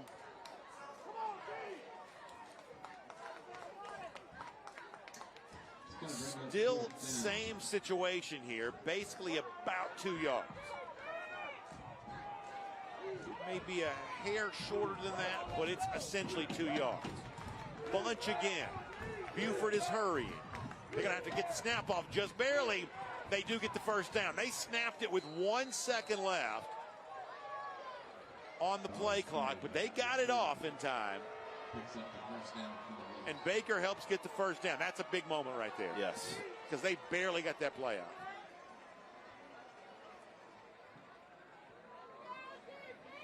This is one of those just clock-eating drives. Some penetration there, just couldn't get to him. And you see Buford offensive linemen burying some Douglas County defenders down the field. This is as Buford as it gets right now. There's no doubt. Counter again. Tyriq Green. Second effort once again gets him positive yards and a nice little gain there. Man, they had him for about a 1 yard gain in second effort by Green. Spinning, legs driving, picks up another 4 or 5.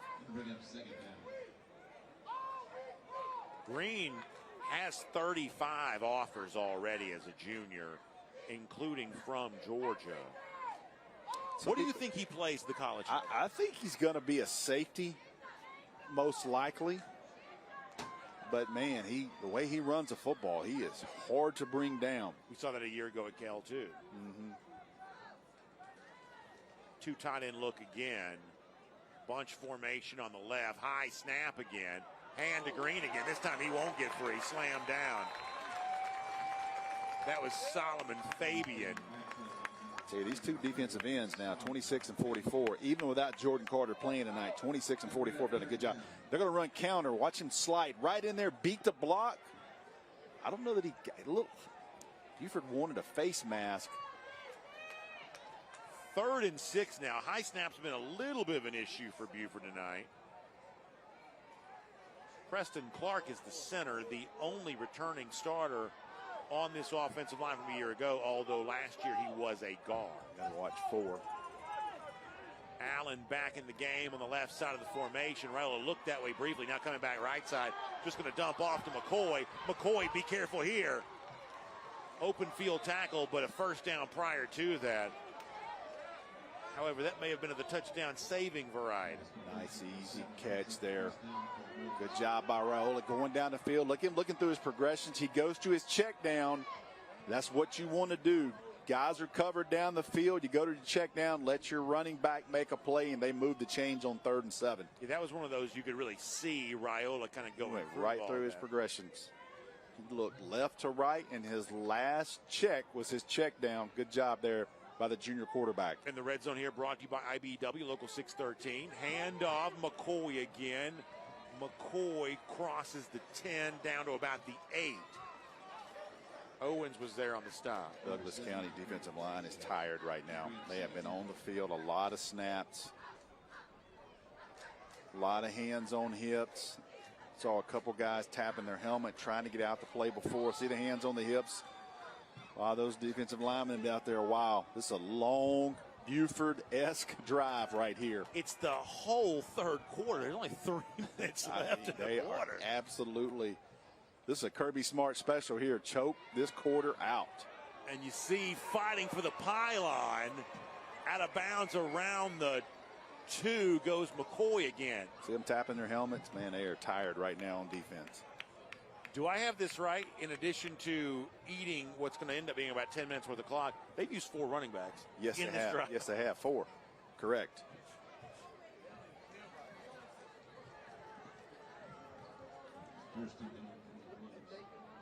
What a drive by Buford. See if they can punch it in.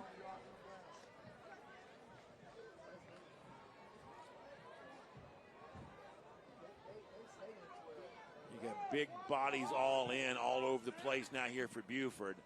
Fake by Raiola. He's going to be hit. The football came free. Play. And Douglas County has fallen on it. Out of nowhere. Ray's going to fall on it, and Carson Kindred is going to make his second big play of the night.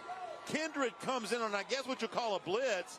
He had an interception earlier, and he's going to force a fumble here that Ray falls on.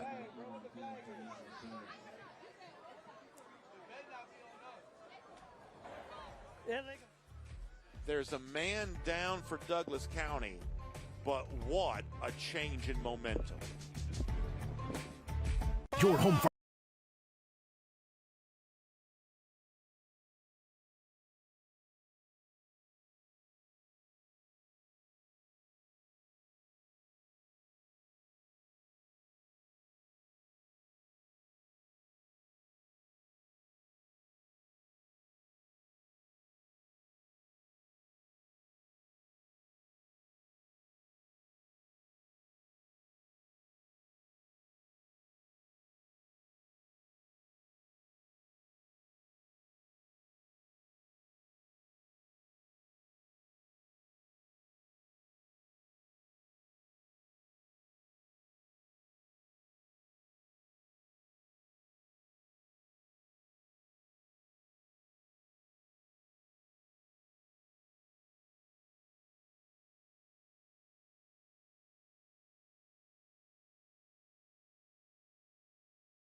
A turn of events as you can possibly get.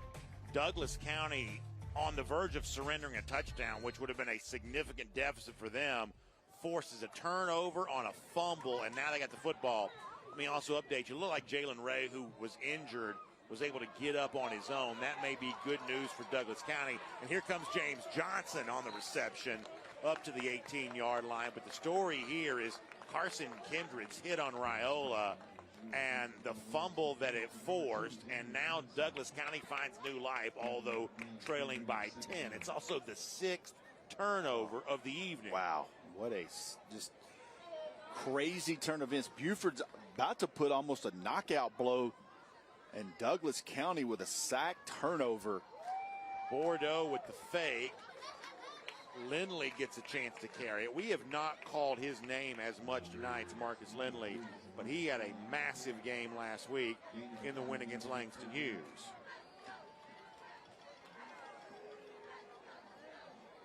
Big third down here, Brandon. Give your defense a little bit of rest. Just move the chains here to give your defense a little bit of a rest. Bordeaux tried to hard count it. They Did got him him. a jump. I think he did. That's the second time tonight for Bordeaux doing it. Encroachment, defense, 5-yard penalty, first down.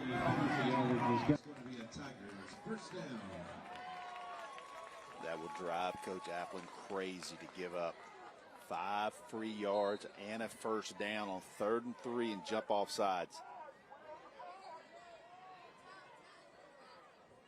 So now it's 1st and 10. Ball sitting at the 25. Bordeaux will throw. It's a huge hit. Be careful here. Flag comes in. Man, they're going to get him for Jax Pope Yes. who lays the hit. I believe Ellison was the receiver. Let's make sure everybody's okay here.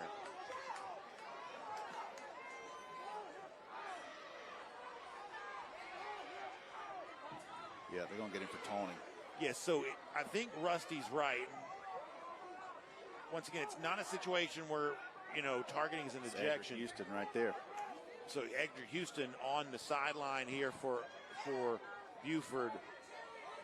But the penalty comes in late, not on the hit for a targeting, but they don't get it for unsportsmanlike conduct. But standing over him after the fact. The Douglas County fans are not happy with Pope, but to my eyes, Pope is just coming over and making a play. Now, it's a big hit. I don't deny that. I don't think they got him on the hit. I think they got him on the taunting. See if they get him for unsportsmanlike conduct. But it has changed the energy in the building now on both sides. Boy, the Douglas County coaches are. They're animated and they're pointing. During the play, we have a personal foul, unnecessary roughness defense, 15-yard penalty from the previous spot. After the play, unsportsmanlike conduct defense. For both. 15-yard penalty. The result is a first down. So they get him on both. The sort of standing over and the taunting, that's kind of a by the numbers thing. Did you think it was an illegal hit? I don't think that was an illegal hit, to be honest with you. I'd have to see that. Such a bang-bang play. Let's see where his helmet is. It looked to me hit him in the seat right. He hit him in the back. Yeah, I just don't know what he's supposed to do different. Yeah, now, hit him in the back. Maybe standing over him is the wrong thing. And the minimum, he's going to get 15 there. We see that called pretty frequently, but I don't know how you coach that differently. Well, we talk about those safety. And they're all, and listen, that referee doesn't have the replay. Yeah. So it's a bang-bang call. I don't agree with that one. I do agree with the unsportsmanlike. See, his helmet's on the back of it. He hits him in the side. Now, right here, you just got to get up. And that's something Coach Applin was arguing, I believe, with official. So the energy in the building is incredibly different now, and it's true sort of for both sides after the Pope hit. Hand off to Lindley. Lindley dancing left. Still on his feet, 40, 39. And there is a lot of intensity here right now. And you see that in the person of Joshua Vaughn, the center, who's been kind of credited as being like a second quarterback on this team because of the level of leadership that he provides. He is providing some emotional leadership here right now. Man, you can tell this ramped up a little bit, Brandon.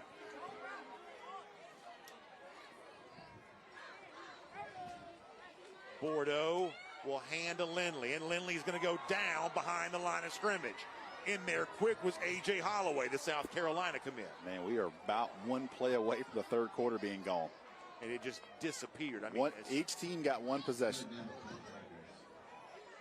But if you're Douglas County, if it does end this way, which it appears that it might, you have to call it a massive win because they were on the verge, they were on the ropes, they were about to be knocked out, and they got a tremendous reprieve in the form of a fumble, and now trying to cash it in.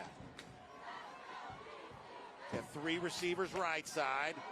Buford hints at pressure. Man-to-man at the bottom if they stay in it on Aaron Gregory. If they take a shot with 3 seconds to go. Gregory's got a touchdown already today. They're looking his way. He's going to catch at 35, go down at the 31. That's going to be a first down for Douglas County, and that's going to bring the third quarter to an end. And what a final 12 minutes we have. Coming up for you, Douglas County on the move, trailing by 10. 2 of the top 20 teams in the nation, 2 of the best in Georgia. This battle's far from done. Dang, where you get this car? You need to join the union. The union? Absolutely. You can get 10 of these. Union construction workers earn the high.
Sponsored by Gordo's Fiesta Every Day, Northside Hospital, your source of strength, the Mechanical Trades Institute, the best kept secret everyone should know about, Dog Nation. Visit dognation.com for the latest Georgia team news and recruiting information. Georgia Match. Claim your spot at a Georgia college today by visiting gafutures.org. And by Georgia High School Sports Daily. Live at noon, Monday through Friday on the Peachtree Sports Network and Atlanta News First app. All right, everybody, fourth quarter about to begin. Buford leading, but Douglas County is desperately trying to do something about that. They have a first down. Top of the field. At the 33, looking right side to throw. Now Bordeaux will run. Great tackle. Wrapped up immediately. Beautiful tackle. Jaden Perlotti. That's Perlotti again. Playing in front of his future head coach, Lincoln Riley. Bordeaux just can't find anybody. Great coverage sack. Eventually pressure flushes him, and Perlotti is right there to clean it up. Great open field tackle. He loses yardage, and it'll make it second down and 13 now. Got a player down.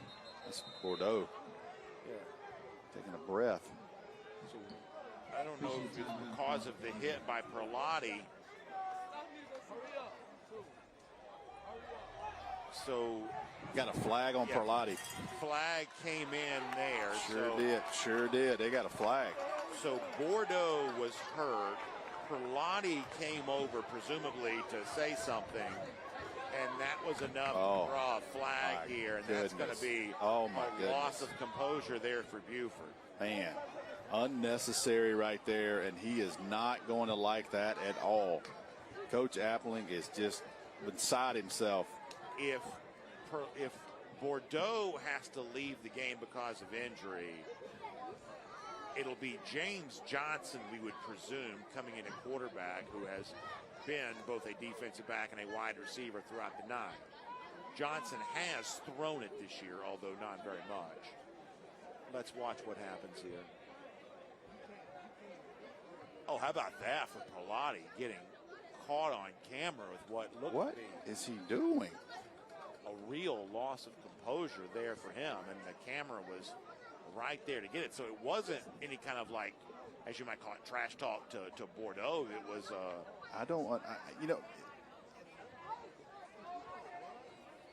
All right, so we're going to take a quick break here and try to update you on the penalty and where things stand after a quick timeout here.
All right, welcome back, everyone. We're going to sift through the situation here. We're going to get an update from our official about the call here. After the play, unsportsmanlike conduct, defense, 15-yard penalty, first out.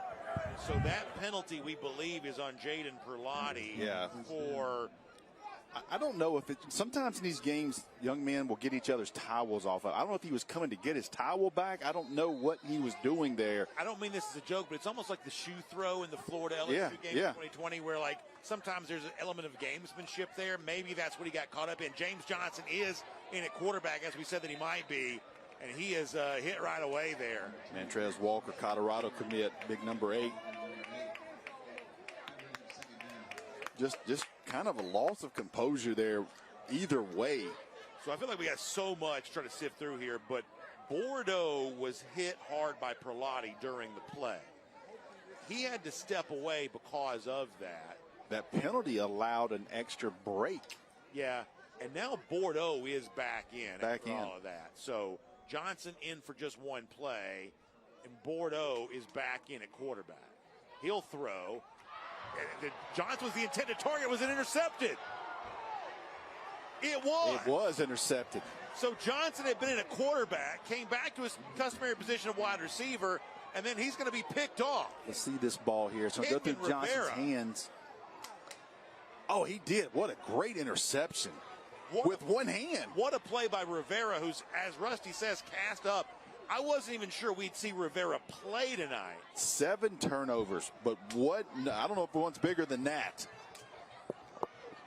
Rivera has not played much for Buford. He has been hurt, working to get back, and he just showed up big right there. What an athletic play with one hand, basically.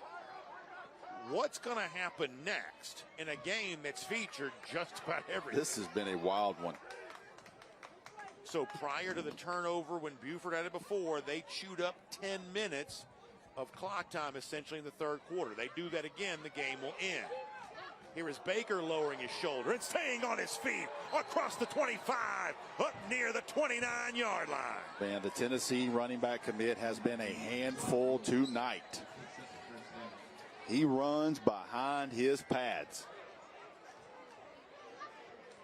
There's a lot of chippiness going on right here. Neither team needs to take a penalty, but they are pointing at each other big time. Buford players really all kind of pointing. Buford's definitely pointing at the Douglas County. What do you think that was? I don't know, but the referee is trying. Oh, they're still in each other's towels. So Rusty, I'm going to give you a lot of credit because, and we got to go back to Jaden Perlotti before, because we thought that maybe he had tried to punch somebody or something like that. It seemed like he was trying to maybe get his towel back, and you pointed that out. And they just got his towel, so they were pointing at him, wanting the towel back, and that's just something we don't need. Two really good, well-coached football teams don't need to get into a towel stealing competition at this point in the game, for lack of a better term. And another high snap. More from Baker. I believe that's what happened with Perlotti. I'm thinking. I think you're right. And I want to make sure he still got the penalty. I guess it was still considered extracurricular, but it was not a punch or anything like that. It seemed like he was trying to get back his towel. Which, as you said, in a game that's had so much physicality, the fact that we're also playing some version of capture the flag. 7 turnovers and still in towels is not what I had on the bingo card for this game tonight. There you go. Handoff and a nice tackle behind the line of scrimmage. A guy that does everything. He's playing quarterback. Yes. James Johnson comes in and now wraps up and makes a nice tackle on Ethan Irvin. He's a good football player, man. James Johnson's a good football player. And I'm telling you, Johnny White has said, Rusty, this is, I don't know if there's a better player in the state of Georgia. He has been on me about him for a year straight. So now this is a very big third down. Yes. Got to watch Jordan Allen. They've been throwing this little skinny post here at the bottom. Raiola looking middle of the field. Gets first down yardage and more. Another catch by Torrey Costin. This time they let Jordan Allen clear it out, and they come right back in underneath. Same play. Little post route. Costin is quietly becoming a much bigger part of their passing game. I watched Jordan Allen. They had 2 guys on him, which cleared out the middle of the field. Raiola let that happen. And then threw a strike for a huge first down on 3rd and 11. That was a monumental play by Costin. High snap again. Green, and the football is free. Oh my goodness. Another turnover. And James Johnson celebrates as Stephen Jones comes up with it. 8 turnovers. In a high school football game with 2 of the best teams in the country. Another high snap. He gets it. Just a good job there by James Johnson. We can't talk about him enough. I mean, can you believe that? 2 plays in a row. Electrifying play of the half, by the way.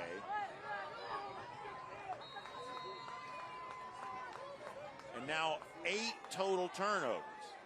But the onus is on Douglas County to do something with this one. Got to turn into points. 8 minutes left. You figure you got 2 possessions if things go right. After failing to do so the last time. 4 receivers, 2 on both sides. Is it time to start taking deep shots with such a talented group? Bordeaux instead, middle of the field, and it's intercepted again, and the ball came free, and it's still up for grabs. Nico Maggio had the interception, then he fumbled.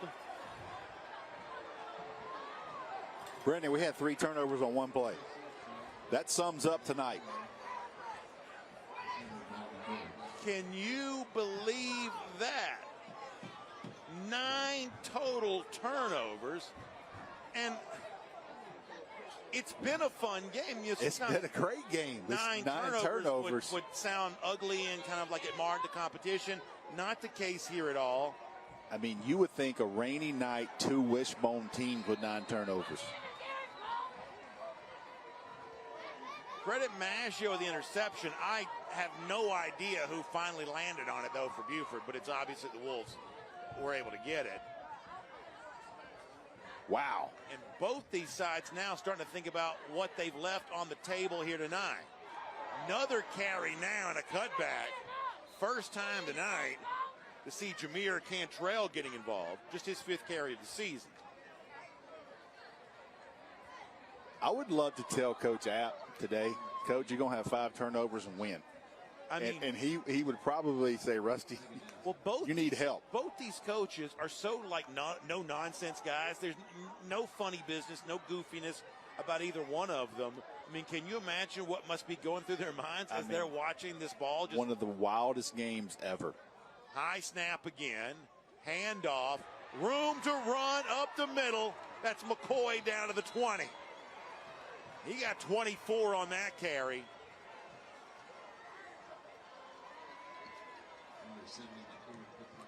This is the part of the game, Brandon, where this offensive line starts taking things over. Look at the blocks right there.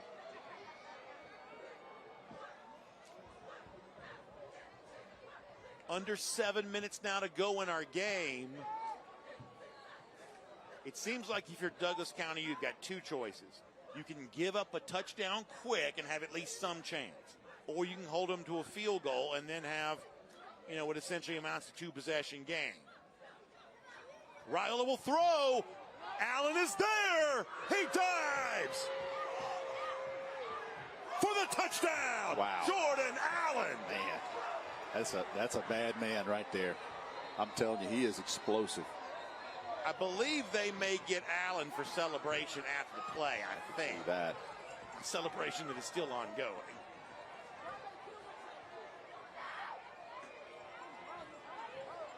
He goes and gets this one and separates at the end. Scoring recap presented by Brady Gets Pass this Management. right. Referee is standing on top of it. He caught the ball. Was his feet down. Gonna get it for slamming the ball. It's too pretty to. Yeah, I agree. It's too pretty to overturn. The result of the play is a touchdown. After the play, unsportsmanlike conduct, offense. That penalty will be enforced on the kickoff. Man, he is something else. Yeah, I really have been impressed with him. This is a Louisville commit. Just listed at 5'8". He plays so much bigger than that. I'm telling you. This is one of the rare experienced receivers from Buford. Most of the guys there trying to work into the offense did not play a ton a year ago. J.D. Gregory's extra point. And, you might think a 17-point lead with 6:25 to go is sort of enough to salt it away, but anything can happen in this game. If you're thinking that means you just haven't been with us all night long.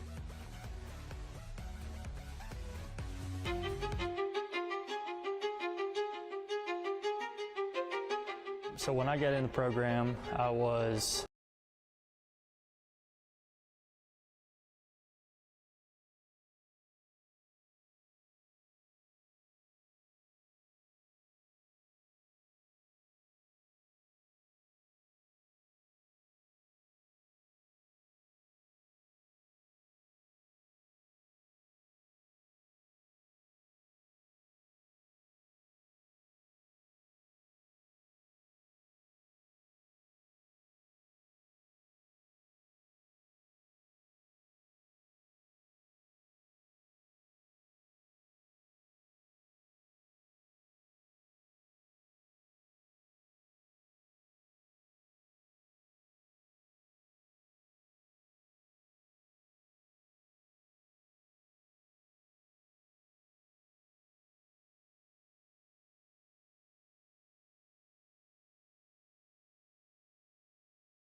Good view here.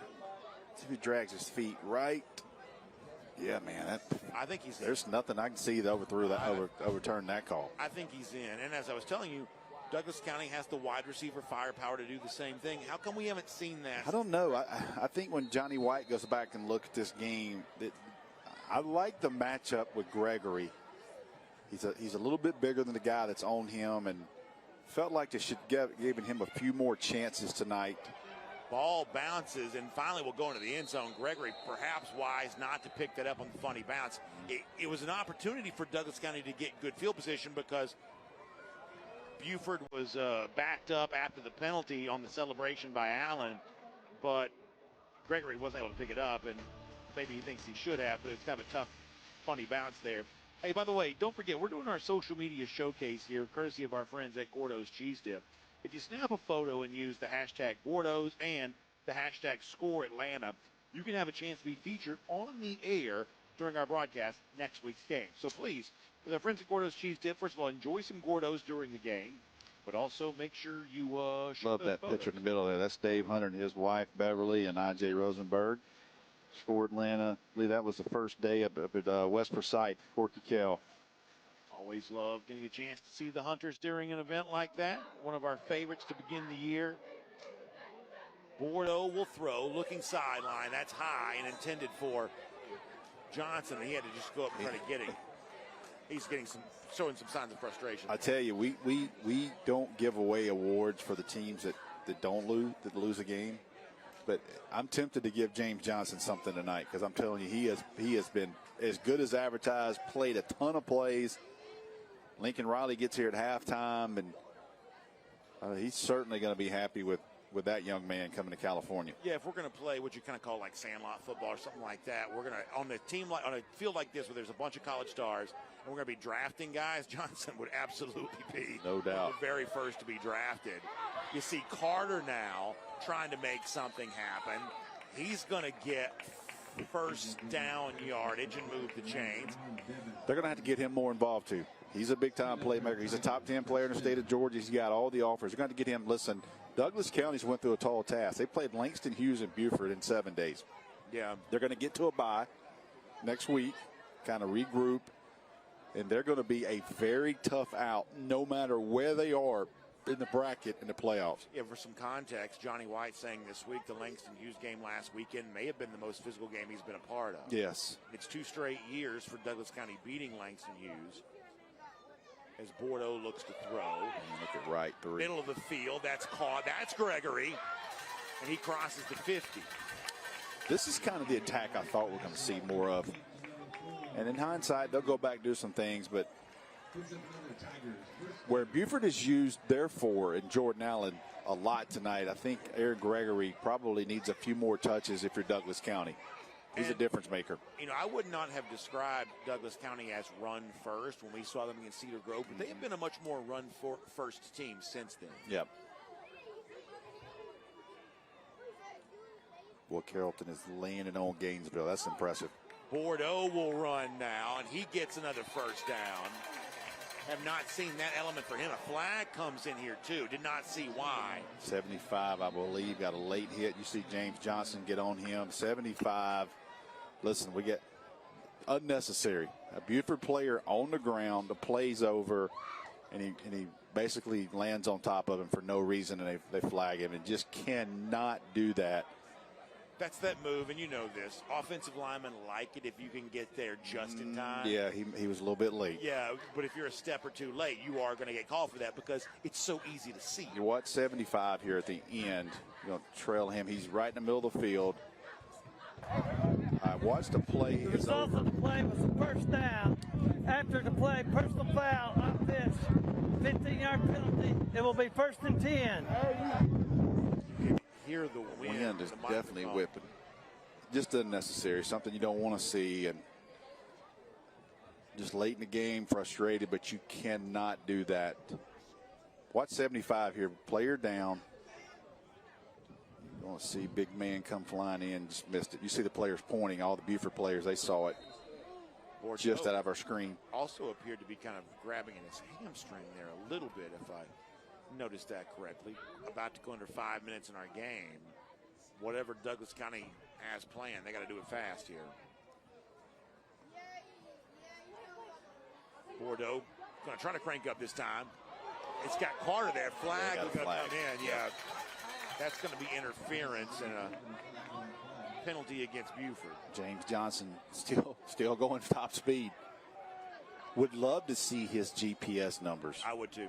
Love to see his GPS numbers. For those who don't know, that's the tracking devices the players wear. They give you an idea of how fast they're running on a particular play or particular moment. Pretty easy call there. Holding, defense, 10-yard penalty from the previous spot, first down. I want to go back to what I was saying about the Langston Hughes win for Douglas County. I thought that Johnny White was incredibly candid about that this week, saying, a year ago, we all remember we were when they beat, a Langston Hughes team that was one of the best in the state, a real indication that Douglas County kind of arrived on the scene. He said that was the win last year that kind of proved we could play with anybody. He said the win against Langston Hughes this year was the win that proved we could match anyone's physicality. So he did not shy away from saying what those two wins in back-to-back years meant for his team. As you see Bordeaux getting a chance to show his legs in a way that he has not done a ton tonight. You don't know. He might be playing a little banged up. Very well could be. Statement game here by Buford. I think sloppy with a lot of turnovers, but when they had to be Buford football, physical up front on both sides, they certainly displayed that. 4:20 to go in the game. Bordeaux trying to find that opportunity to throw, won't get it, and then down he goes. Going to be sacked once again by A.J. Holloway.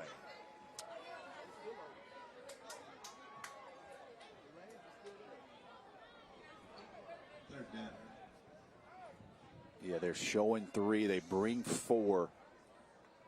You'll see Holloway come in here as he steps up. You see him. He's the spy. Once he sees him put his foot in the ground, he steps up in the hole, makes a play. South Carolina commit 44. He's had a really good game tonight as well. Statisticians in the audience may nitpick me and say that was a tackle for a loss and not a sack, and they may be right to say so. Lee County with another big win.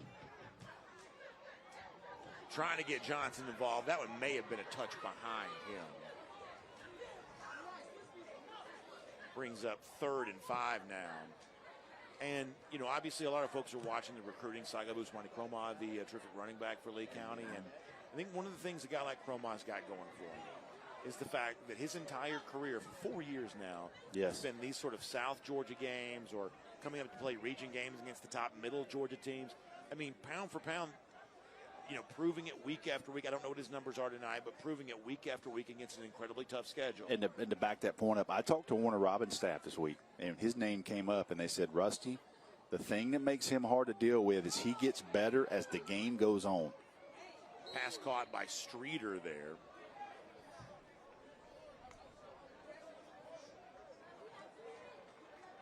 Jakari Streeter, a move-in to Douglas County from Philadelphia. Turnover on downs, didn't get it. Yeah, didn't get it. So that might just about do it here. And no way else to say other than this. This is going to go down as a very impressive win for Buford. Huge win for Coach Applin. And while we have a moment, let's also give a shout out to our friends at Breda Pest Management, because no matter the season, no matter your pest issue, Breda Pest Management is going to protect your home inside and out from bugs, termites, wildlife, and mosquitoes. Breda is proud to sponsor Georgia High School athletics. You can get started today at BredaPest.com. That's BREDA, BredaPest.com for more on that. And look, the narrative around Buford is obviously well established, that this is a team that was winning state championships and climbing the ladder of classifications as the population of the school grew. You see another carry there for Baker. Finally just choosing to go down. Great job staying inbounds. Stays inbounds. Great job. And obviously the last couple of years, as Buford has played in the state's highest classification, that was 7A, now it's 6A, the playoff run did not quite go their way. And so, listen, because they've been successful as long as they have and kind of had such a big spotlight, there's obviously going to be a lot of sort of naysayers out there, some see I told you so folks out there. And if Buford loses a game like it did to Milton to begin the year, there are going to be plenty of critics who notice that. I think it's also fair to say, well, if you come on the road into a hostile environment like Douglas County High School, into a physical football team, in a physical football game, and if you end up winning this game by 17 points, the current margin, that is quite a statement. As Viola, James Johnson almost took the handoff. You talking about playing hard? To the echo of the whistle. Flag came in. It was Ray that was also in on that stop. Another guy who continues to play hard for Douglas County. Shane Queen, North Cobb, the team we're going to see next week. We're going to see Walton, who's young, kind of going through some growing pains after losing all those seniors last year. We're going to go back to Walton, Daniel Bruner, and those guys. Holding, offense, 10-yard penalty from the end of the run. Repeat, second down. It's going to be interesting to do a Walton game next week because I feel like we did so many games of theirs over last the 2 years. 2 years for sure. So many of the same players, and it's just a completely different team now. Different team. So it's one of those things where you'll have to kind of acquaint yourself with the new personnel there. But very quiet. It started off as a joke, but now it's just a talking point. Just a fact of the matter is that North Cobb very quietly has been building wins. Worth mentioning from Walton, their offensive coordinator last 2 years, Tyler Jones, went to Cambridge, and he has done a fantastic job. They beat Calhoun tonight. Yeah, it's a huge win. I'm telling you, he has done a fantastic job at Cambridge. And Rome, happy to see them. They bounced back. That's a huge region. That's a huge. East Paulding was undefeated. That's a huge region win for them. You see Green will stay in bounds. Trying to stay in bounds. And people know the story with Rome, the fact that their season start was delayed. Obviously, last week they were upset by Toombs County. Although Toombs County is a terrific team in its own classification, it's still going to be considered an upset. And, they kind of had a two-headed quarterback battle going on. They go with another young man. So the last week, I think his last name's McPherson, if I'm not wrong, don't kill me. McPherson's his last name. They had 3 drives to end the game last week, 3 touchdowns. They start him this week, and obviously they've done some really good things with him. So, listen, Rome took a loss and lost to a tough Carrollton team, but they're definitely the region favorites. That's a huge win tonight for East Paulding. So you'll see Rome again deep in the playoffs, in my opinion. Imagine John Reed wasn't in the best mood this week in Rome. No, you're timeout, Buford. That's their second timeout of the half. So Buford will. Yeah, so as we reminded you, next week, a fun one for our drive for the GHSA state title back. Familiar spot for us. Raider Valley for Walton High School against North Cobb. A couple of great coaches, Daniel Bruner, Shane Quinn. 2 terrific programs that represent their fan bases very well each and every Friday night. Looking forward to that one next week, Walton and North Cobb. And how about in the future weeks? We got some great games. I'll tell you right now, man, we've got Gainesville. We got Milton at Gainesville, which could be a preview for a state championship type game. We got Savannah Christian, who came to Atlanta tonight, handled business. I believe they beat Fellowship Christian 28-7. We're going to see Savannah Christian in 2 weeks come to Blessed Trinity. And you want to talk about one of those phone booth games? Oh, my gosh. That's going to be played between the tackles. That's another one you and I won't have to do any kind of hype on. Yeah, exactly. People know the story there. No telling what schools will be there. When it comes to DJ Jacobs on the DJ Jacobs, yes. Trinity side, obviously Elijah Griffin and Guyton on the Savannah Christian. Charles Power, who does our rankings for On 3, he has Guyton the #1 sophomore in America. He said it's Will Anderson. He goes, Rusty, that is Will Anderson. That's how high they think of him. Lowndes leading Kell right now on our Breda Pest Management score ticker. You see, man, he is. Look at him just throwing people off. Big hit there by James Johnson. Surprise. Yeah, keep in mind this, too, that what's going on for Buford is more than just trying to salt this game away. Guys are also trying to make a case for themselves, getting more touches, more carries. There's no doubt. I mean, yeah, you're fighting for touches at Buford if you're playing running back. And, Green trying to do everything he can to say, listen, I want to be a big part of this as the season, and he will be. And those other 3 backs they got will be. And I talked to Brian Amplick about this a little bit this week. He says when you're rotating players, and Buford does that frequently, obviously it gives you experience for more guys as you get deep in the season.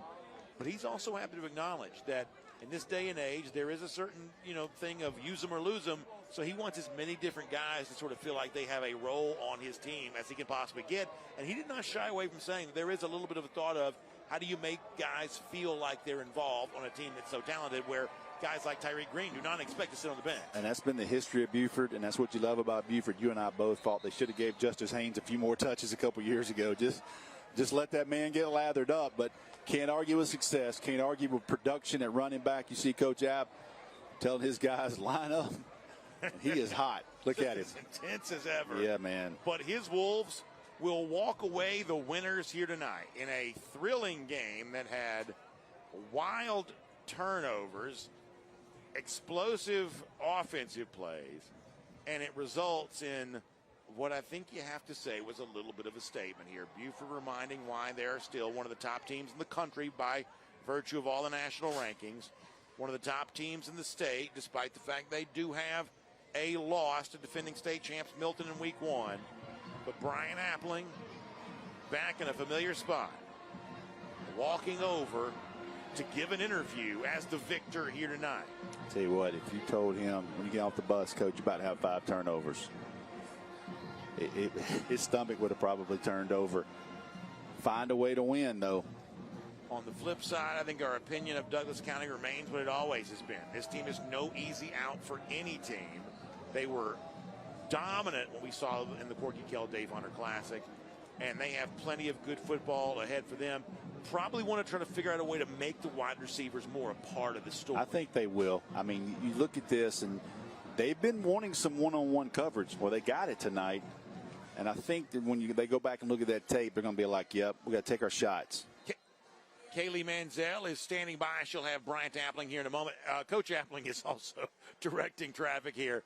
Yeah, so what happened was Appling wisely noticed, and this wasn't any kind of bad thing or anything, but there were some Buford players and some Douglas County players. They got a little close to each other. A little chippy. But I don't think there was anything, there was not a fight to be No. Just Appling, who's been around the block 1 or 2 times, said that's a little too much geographic proximity here after the game. Yep. So that's taken care of. He's ready. Kaylee Manziel is as well. Kaylee standing by with the game-winning coach. And it's time for our winning coaches interview presented by the Gwinnett County Sheriff's Office. Of course, it's Brian Appling. Coach Appling, if I would have told you before the game in that truck that you were going to have 5 turnovers tonight and still win the game by 17 points, what would you have told me? That's why you'll lie. There's no way. We just keep shooting ourselves in the foot. But I'm proud of these boys. They keep finding a way to win. They keep finding a way. We turn the ball over. We keep creating turnovers. You know what I mean? We've done a great job in that last 2 weeks, and that's been the big difference, But our kids are playing hard. They tackle great tonight, and we fit their run game as good as I've seen it. So I'm just proud of them, proud of the way we played, and just hopefully we can keep building on this. In my 5 years of doing this, I don't know if I've ever covered a game like this. So many chaotic moments. How do you keep your team centered?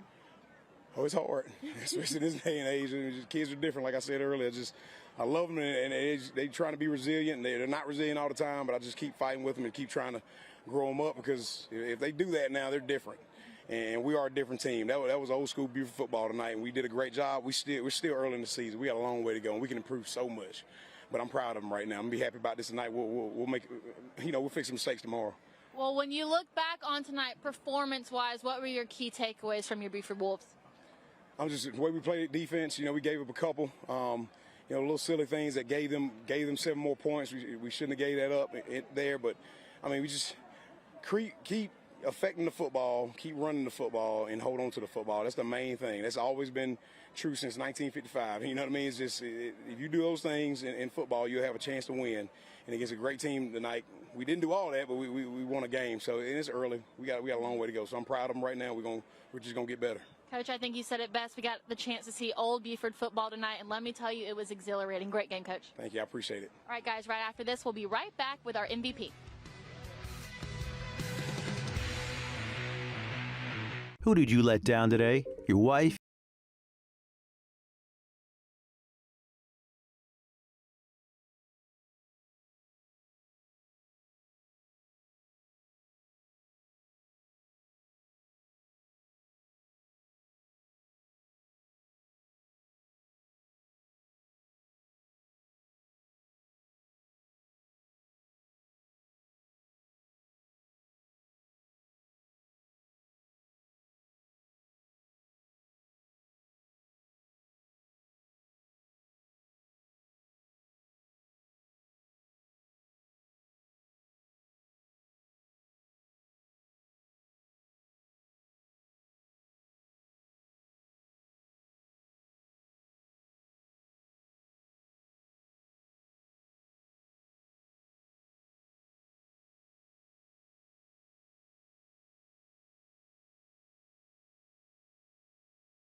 Our Robbie Hunter MVP. It's going to be Jordan Allen.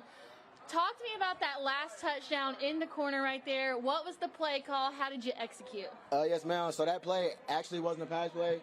Dayton gave me the look. He told me I had to go ball. I had to go win. I had to go get it. That's what happened. All right, but more importantly, I want to know about the touchdown celebration. In my opinion, worth it. Did you have it planned? Have you been practicing? I definitely did have it planned. It's been a dance going around. But I did spike the ball. I got some flag, but Coach Hatt wasn't mad at me, so, Hey, I hope you still put it on your highlight reel. Oh, yes, ma'am. Most definitely. Most definitely. All right, I'm going to have to put this down. I've got some things for you. First off, this is our Kroger game ball. All of our MVPs this season have signed it. I'm going to give you that. I'm going to give you a Sharpie marker, and I'm going to take your microphone. You can make your big signature as big or as small as you want. You had a big performance. I'd recommend going bigger.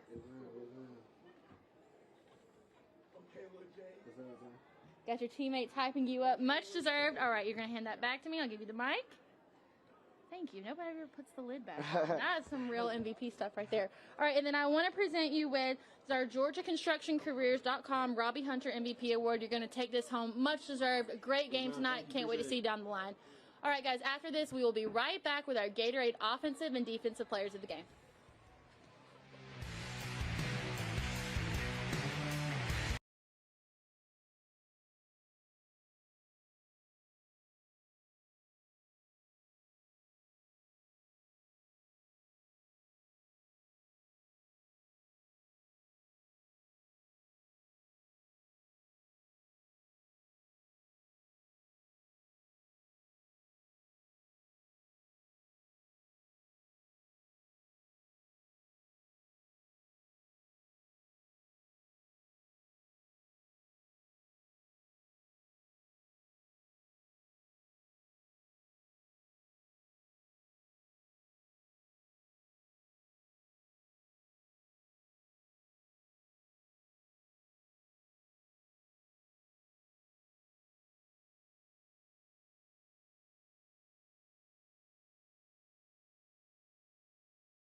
To the Tailgate Show, brought to you by GeorgiaConstructionCareers.com. I'm Kaylee Mansell with our Gatorade Players of the Game, our Defensive Player of the Game, Bryce Perry-Wright, and our Offensive Player of the Game, Justin Baker.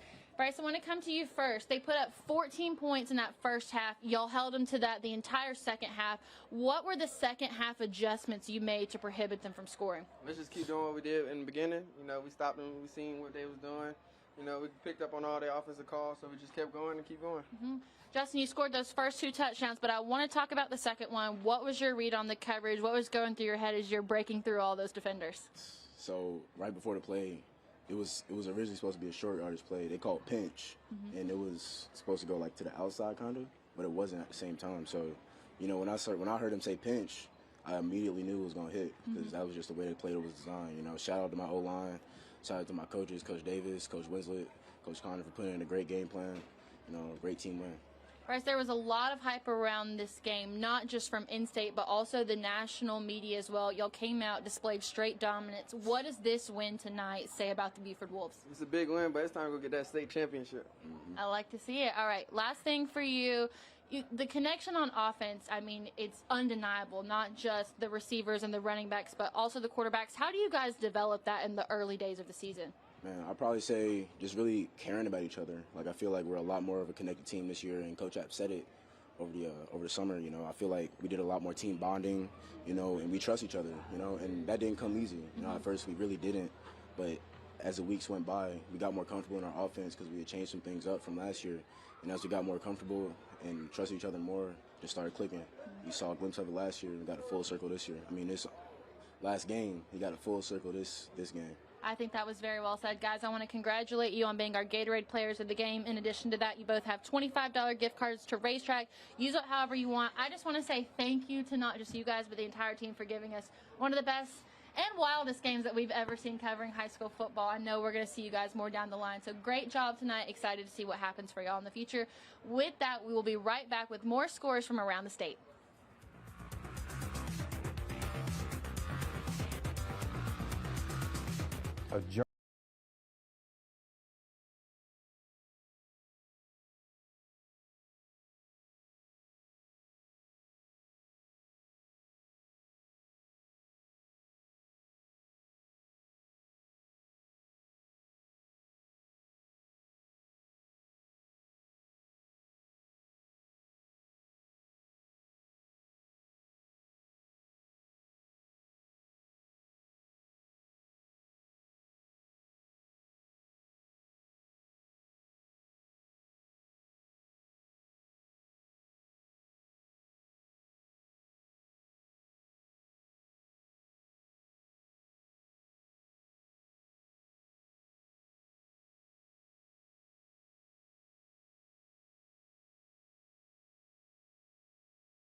To the Tailgate Show presented by GeorgiaConstructionCareers.com. I'm Kelly Mansell, and I'm standing with the reason that I couldn't play shortstop, couldn't move around. I heard that. Sorry for the big feet. It's all right. You got to embrace it now. All right, this game tonight, I don't think any of us could have predicted the outcome of what was going to happen. I think the biggest surprise for me was seeing the special teams in the beginning, the importance of that, all the turnovers. First play of the game. But still, one of the wildest games we've ever covered. Yeah, just crazy turnovers here and there, back to back. I think the one thing that was consistent tonight was, which I was expecting, was a very physical football game, a very fast football game. I got a chance to speak with Coach White right there. He said, Rusty, look, we're going to see them again. That was a great football team, what he expected. He was kind of upset about the turnovers they had. Coach Apple understood that.